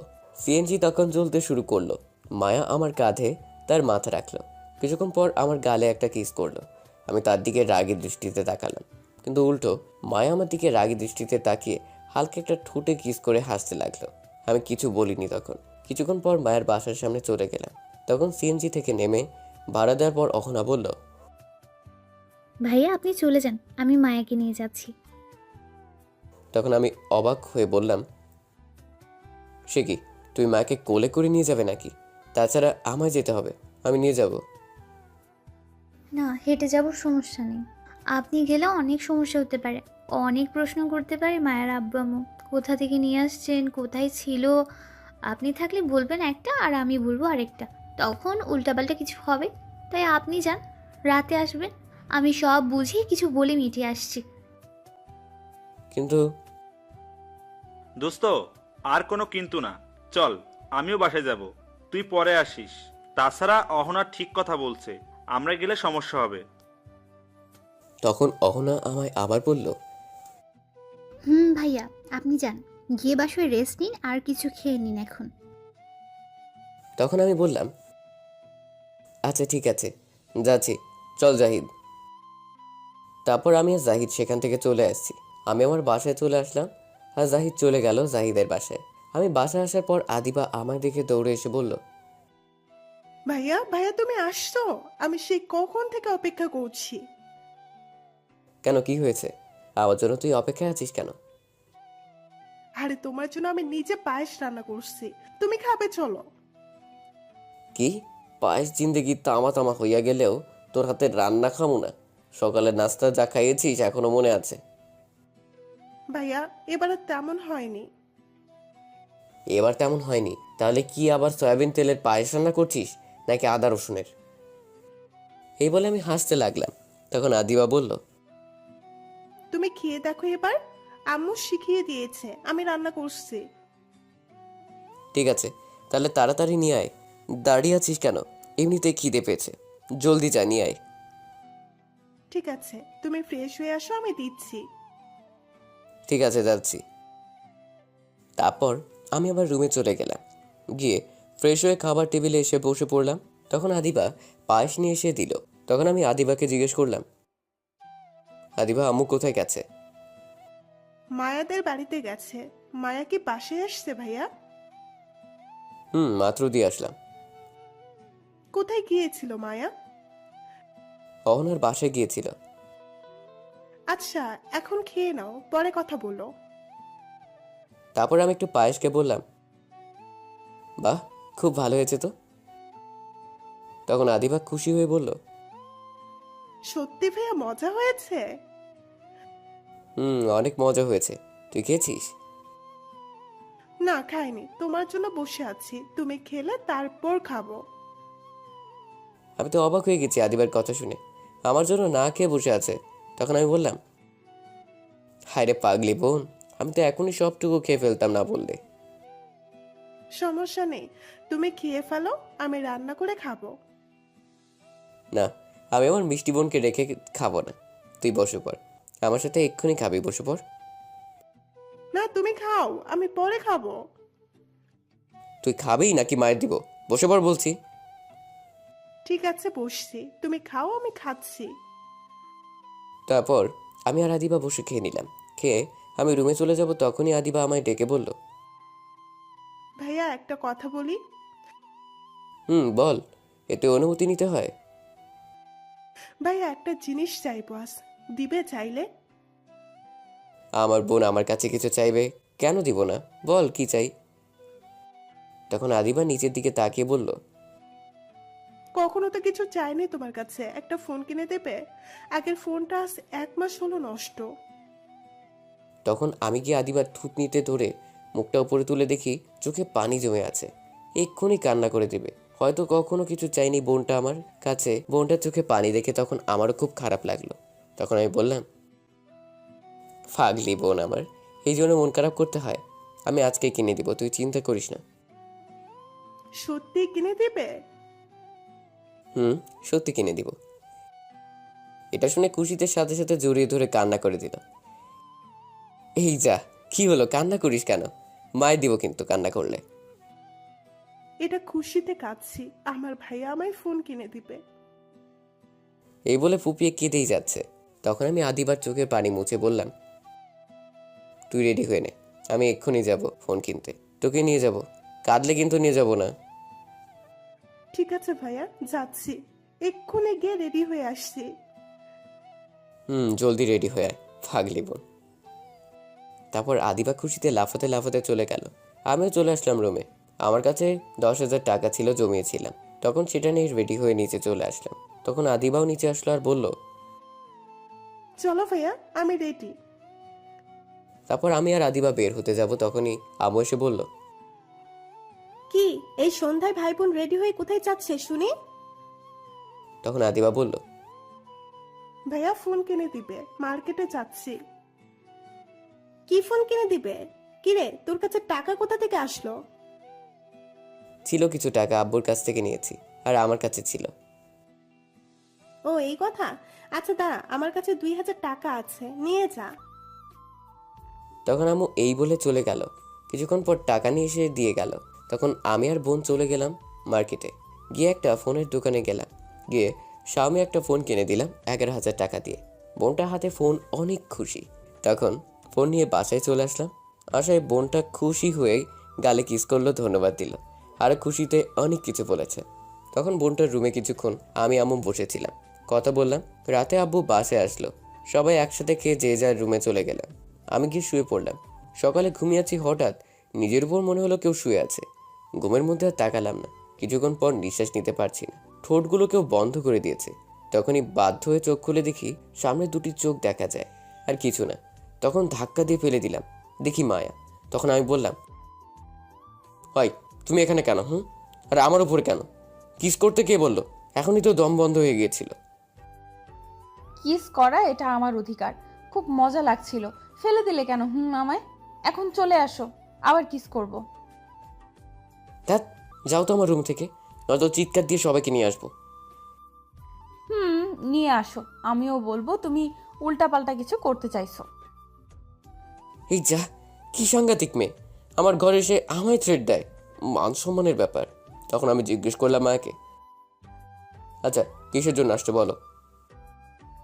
উঠে ফ্রেশ হয়ে নাও, আমরা একটা জায়গায় যাব। আমি যাব না, তুমি যাও। তাহলে আমি দুর্জয় ভাইকে ডাকি, না গেলে? তখন আমি একটু ভয় পেয়ে গেলাম আর বললাম, এই না না, আমি যাচ্ছি, ফ্রেশ হয়ে আসছি, যাবো আমি। গুড বয়, জলদি যাও। তারপর উঠে ফ্রেশ হতে চলে গেলাম। ফ্রেশ হয়ে এসে দেখি মায়া আমার ঘর গুছিয়ে দিয়েছে, সাথে বিছানায় একটা শার্ট আর প্যান্ট রেখে দিয়েছে। পাশে মায়া বসে আছে। তখনই মায়া আমায় দেখতে পেল আর অদ্ভুত নেশার দৃষ্টিতে তাকিয়ে বলল, ইস, কি হট লাগছে তোকে। মন চাইছে আয় না একটু আদর করি তোকে এখন। কি লিচু মাইয়া, একটু শরম নাই? তখন মায়া আবার বলল, দাঁড়া, আমি এসে আদর করছি। এই না না, একদম কাছে আসবে না বলে দিলাম, নয়তো আমি যাব না। ঠিক আছে ঠিক আছে, এখন এগুলো পরে নাও। বিয়ের পর তো আর বাধা দিতে পারবে না, তখন সব পুষিয়ে নেব। আমি তোমার পছন্দ মতো পরবো কেন? আমার যেটা পছন্দ সেটা পরবো, কিন্তু এটা পরবো না। বারবার রাগ তুলিস কেন বলতো? এত কথা বলে চুপচাপ এগুলো পরে নে এখন, নয়তো মাইট দিব। ঠিক আছে, তুমি নিচে যাও, আমি এটা পরে আসছি। সত্যি তো এটা পরে আসবি? সত্যি বলছি, যাও। ঠিক আছে, আয় তাহলে আমি যাচ্ছি। এই বলে মায়া চলে গেল। তখন আমি রেডি হতে লাগলাম। মায়া থাকলে আরো দুষ্টুমি করবে, তাই নিচে যেতে বললাম। কিছুক্ষণ পর রেডি হয়ে নিচে গেলাম। গিয়ে দেখি মায়া আর আদিবা বসে আছে খাবার টেবিলে। তখন আমিও গিয়ে বসলাম। তখন আম্মু এসে সবাইকে খাবার দিল। খাবার খেয়ে উঠা মাত্রই আম্মু বলল, নীরব, মায়ের সাথে একটু যা তো। কোথায় যাই? যাচ্ছি, আর বলা লাগবে না। সাবধানে যাস। তারপর মায়ের সাথে আমি বাসার বাহিরে চলে আসলাম। তখন এসে মায়াকে বললাম, কোথায় যাবে তুমি এখন? রূপগঞ্জে যাব, আমার খালামুনির বাসায়। কি, এত দূরে? বাবা, আমি যাব না, তুমি যাও একা। একটু সামনে তাকিয়ে দেখ তো কে। কে? কোথায়? সামনের রাস্তায় ভালো করে। তখন আমি তাকিয়ে দেখি দুর্জয় ভাই বসে আছে গাড়িতে। তখন একটু ভয় পেয়ে গেছি আর বললাম, ঠিক আছে চলো যাচ্ছি, কিন্তু যাব কি করে? কেন, আমার স্কুটি বাইক দিয়ে যাব, এই তো সামনে। এই বাইক দিয়ে গেলে 3 দিন লাগবে, তাছাড়া আমি বাইক চালাবো না। তোমাকে কে বলেছে চালাতে? আমি চালাবো, তুমি পিছনে বসবে। কি, তুমি চালাবে? প্লিজ ছেড়ে দাও, আমাকে এখনো বিয়ে করিনি, এত আগে মরার ইচ্ছে নাই আমার। আমার ছায়ারা দাও। চুপ করে উঠে পড়ো, আমি তোমার চেয়ে ভালো চালাতে পারি। জানি, কতটুকু ভালো চালাতে পারো বলতে হবে না। আজারা কথা না বলে উঠে পড়ো। কি আর করা, দুর্জয় ভাইয়ের সামনে না চাইতেও বসে যেতে হবে, পিছনে কিছু বলতে পারবো না। তখন মায়া উঠে বসে পড়লো আর আমি উঠে বসে পড়লাম। পিছনে তখন মায়া আর টমটম স্কুটি বাইক চালু দিয়ে যেতে লাগলো। কিছুটা দূরে যাওয়ার পর বলল, কি হলো, ভালো করে জড়িয়ে ধরে বসো, এমন করে বসে থাকলে পড়ে যাবে। তুমি যে জোরে গাড়ি চালাচ্ছ, এর চেয়ে দ্রুত হেঁটে যাওয়া যাবে, আর ধরে বসে থাকা লাগবে না। তুমি ধরে বসছো না দেখে আমি আস্তে চালিয়ে যাচ্ছি, তুমি আমায় জড়িয়ে ধরে বসো, আমি জোরে চালাচ্ছি। মাথা খারাপ? আমার এই রাস্তায় তোমাকে জড়িয়ে ধরে বসে থাকবো? কখনো না, কত মানুষ রাস্তায় আছে সবাই দেখবে। আরে আমার গাড়িতে সমস্যা কোথায়? মানুষ দেখলে দেখুক, বেশি কথা না বলে জড়িয়ে ধরে বসো, নয়তো গাড়ি থামিয়ে দুর্জয় ভাইকে বলবো। বারবার খালি ভয় দেখায়। দুজয় ভাইয়ের আচ্ছা জোরে ধরে বসছি। কথা না শুনলে কি করব তাহলে? তখন আমি মায়ের কোমরে 2 হাত দিয়ে পেঁচিয়ে শক্ত করে ধরে বসে পড়লাম। তখন মায়া হালকা কেঁপে উঠল। তখন আমি বললাম, সমস্যা হচ্ছে, ছেড়ে দিব? না রে, ছাড়িস না, আরো শক্ত করে জড়িয়ে ধরে বসে থাক। ঠিক আছে, এখন দ্রুত গতিতে যাও, এত আস্তে গেলে হবে না। তখন মায়া দ্রুত গতিতে বাইক চালিয়ে যেতে লাগলো। তখন আমি একটু পিছনে তাকিয়ে দেখি দুর্জয় ভাইয়ের গাড়ি একটু দূরে আছে। 2 ঘন্টা পর একটা রাস্তায় ঢুকলো গাড়ি নিয়ে। রাস্তার 2 পাশেই ধান ক্ষেত, হালকা পানি আছে। অনেকটা জায়গা এমন দেখতে খুব ভালো লাগছিল। তখন একটু ভয় হলাম, মায়ের সাথে দুষ্টমি করি, এই রাস্তায় কেউ নেই। যেই বলা সেই কাজ, মায়াকে শক্ত করে জড়িয়ে ধরে আরও কাছে চলে গেলাম, একদম মিশে গেলাম মায়ের সাথে। তখন মায়ের কাঁধে হালকাভাবে একটা কিস করলাম। মায়ের সাথে সাথে কেঁপে উঠলো। তখন আমি কিস করতে লাগলাম, আর আস্তে আস্তে কিস করতে করতে উপরে উঠতে লাগলাম। মায়া আদর পেয়ে গাড়ি চালানো ছেড়ে দিল, আর তার ফলে গাড়ি গিয়ে আমাদের সাথে নিয়ে পড়লো পানিতে। পানি ছিল অল্প ধান লাগানো, তাই বড় দুর্ঘটনা থেকে বেঁচে গেছি। তখন দুর্জয় ভাইয়ের লোক দৌড়ে এসে উঠালো আমাদের। তারা সবাই আমাদের দেখে হাসছিল। তখন একটা লোক বলে উঠলো, এত জায়গা রেখে শেষ পর্যন্ত ধানের জমিতে নিয়ে গাড়ি ফেললে কেন? তখন আমার রাগ উঠে গেল মায়ের প্রতি। আর তখন মাকে বললাম, এটা কি করলে তুমি? গাড়ি চালাতে পারো, চালাতে বসছো কেন? সব কাপড় নষ্ট করে দিলে, ফালতু মেয়ে। ইস, আমার দোষ দিচ্ছে। সব দোষ তোমার। তোমাকে কে বলেছে এমন করে কিস করতে? আমি বলছি তোমায় কিস করতে, এমন আদর করতে? তখন কি নিজেকে সামলাতে পারা যায়? আমি আর গাড়ি দুজনেই কন্ট্রোল হারিয়ে ফেলেছি। সব দোষ তোমার। আমি আর কি বলবো, দোষ তো আমারই, তাই চুপ করে রইলাম। ধ্যাৎ, সব শেষ, কাদা লেগে গেছে সারা শরীরে, হাজারা ভাইবার। তখন দুর্জয় ভাই এসে বলল, সামনে একটা ঘর দেখা যাচ্ছে, সেখানে নিশ্চয়ই পানি আছে। যাও, কাদাগুলো পরিষ্কার করে আসো পানি দিয়ে, তারপর আমাদের গাড়ি করে যেও। স্কুটি বাইক পানিতে পড়ার কারণে আর স্টার্ট নাও নিতে পারে, একটু দেখে চালাতে পারো না বাইক? তারপর আমি আর মায়ের সামনে বাড়িতে যাওয়ার আগে একটা ছোট পুকুর দেখতে পেলাম, পানি ভালো। তখন সেখান থেকে পরিষ্কার করে চলে আসছি। মায়া তখন বলল, আজ সূর্য কোন দিকে উঠেছে? আজ কি মনে করে আদর করলে বলো তো? হঠাৎ করে কি হলো? আমি কোনো উত্তর না দিয়ে দুর্জয় ভাইয়ের গাড়িতে বসে পড়লাম, সাথে মায়া। তারপর চলে গেলাম মায়ের মণিখালার বাসায়। দুর্জয় ভাই আমাদের দিয়ে চলে গেল। মায়া অনেক রিকোয়েস্ট করছে আসার জন্য, কিন্তু সে কাজ দেখিয়ে চলে গেল আর বলে গেল মায়ের স্কুটি বাইক ঠিক করে দিয়ে যাবে তার লোক। ভিতরে যাওয়ার পর মায়া তার খালাকে বলল, কেমন আছো তুমি খালা? এই তো ভালো। তা এতদিন পর আমার কথা মনে পড়লো তোর? ভুলেই গিয়েছিস আমায়? কি যে বলো খালা, তোমাকে ভুলে যাব আমি? কখনো না। তোর আব্বু আম্মু কেমন আছে? এই তো ভালো আছে। এই ছেলেটাকে তুই যে বলেছিস ফোনে এইসব? হুম। তখন আমার কাছে আসলো। আমি সালাম দিয়ে বললাম, হ্যাঁ, কেমন আছেন? ভালো আছি, তুমি কেমন আছো? ভালো আছি। মাশাল্লাহ, মায়া তোর পছন্দ আছে বলতে হবে। যাও, লজ্জা দিও না তো। বাবা কি লজ্জা! থাক, হয়েছে, আর লজ্জা পেতে হবে না। সব রেডি করে রাখছো তো? বাকি লোক কোথায়? আগামীকাল সকালে আসবে, তুমি চিন্তা করো না, রেডি করে রাখো। ঠিক আছে। আর তোদের কাপড় ভেজা কেন?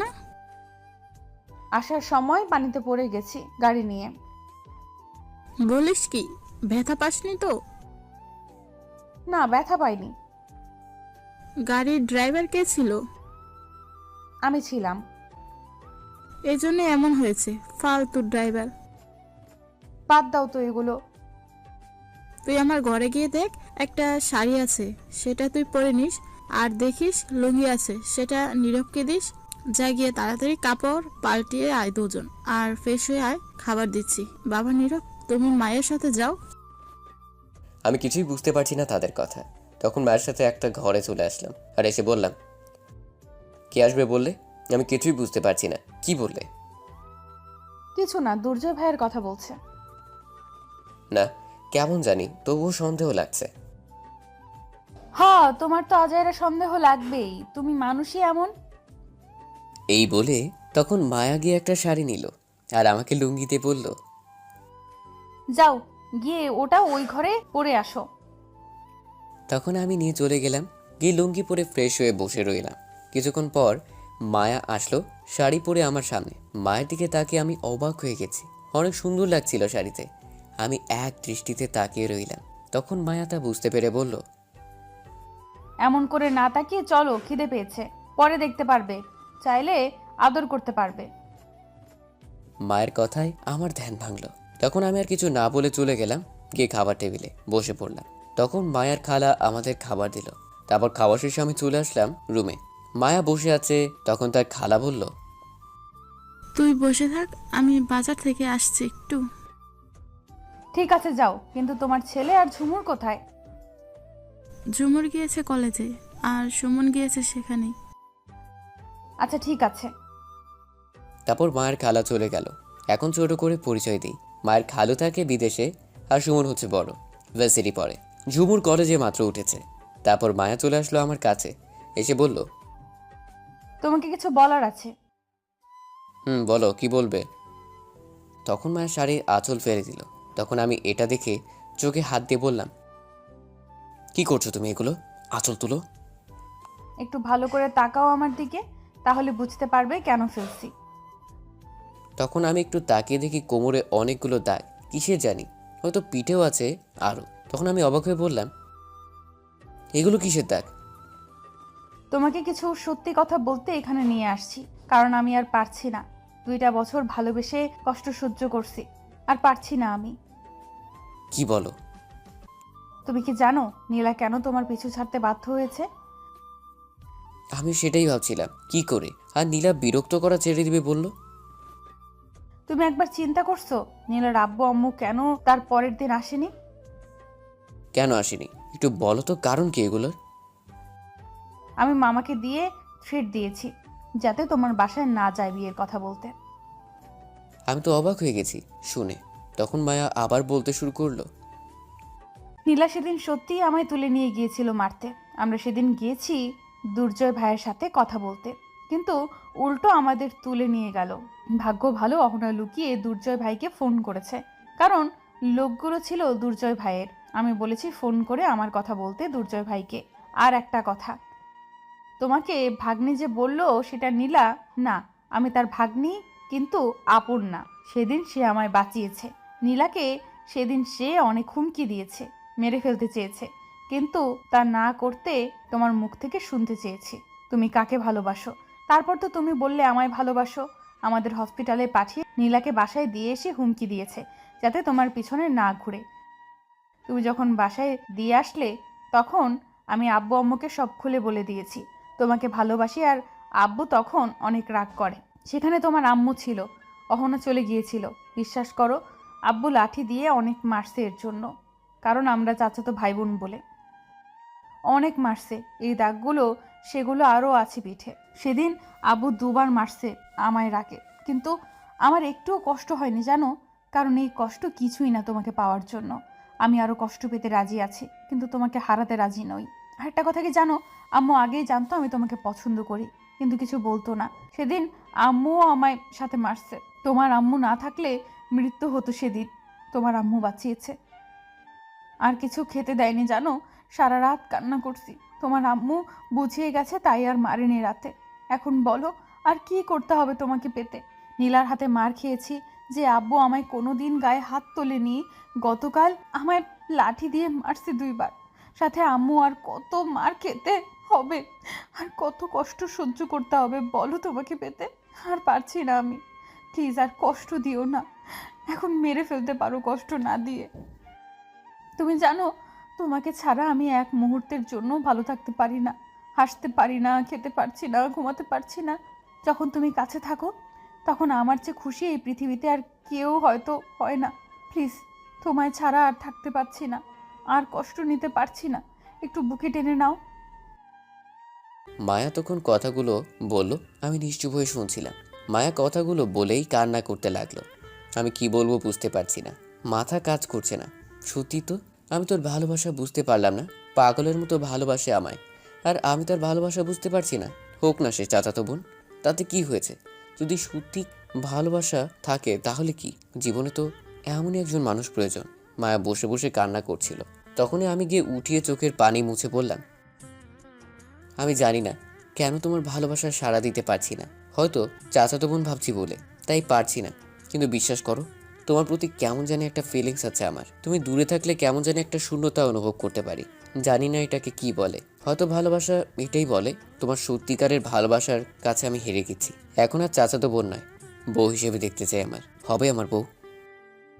তখন মায়া এটা শুনে খুশিতে জড়িয়ে ধরে কান্না করে বলল, হুম, আমি রাজি আছি তোমার বউ হতে। তখন দরজার বাহির থেকে কাশি দিল আর হাততালি দিতে লাগলো। তাকিয়ে দেখি মায়ের খালা আর তার ছেলে মেয়ে দাঁড়িয়ে আছে। দরজা খোলাই ছিল, তারা কখন যে সে দেখছিল খেয়ালই করা হয়নি।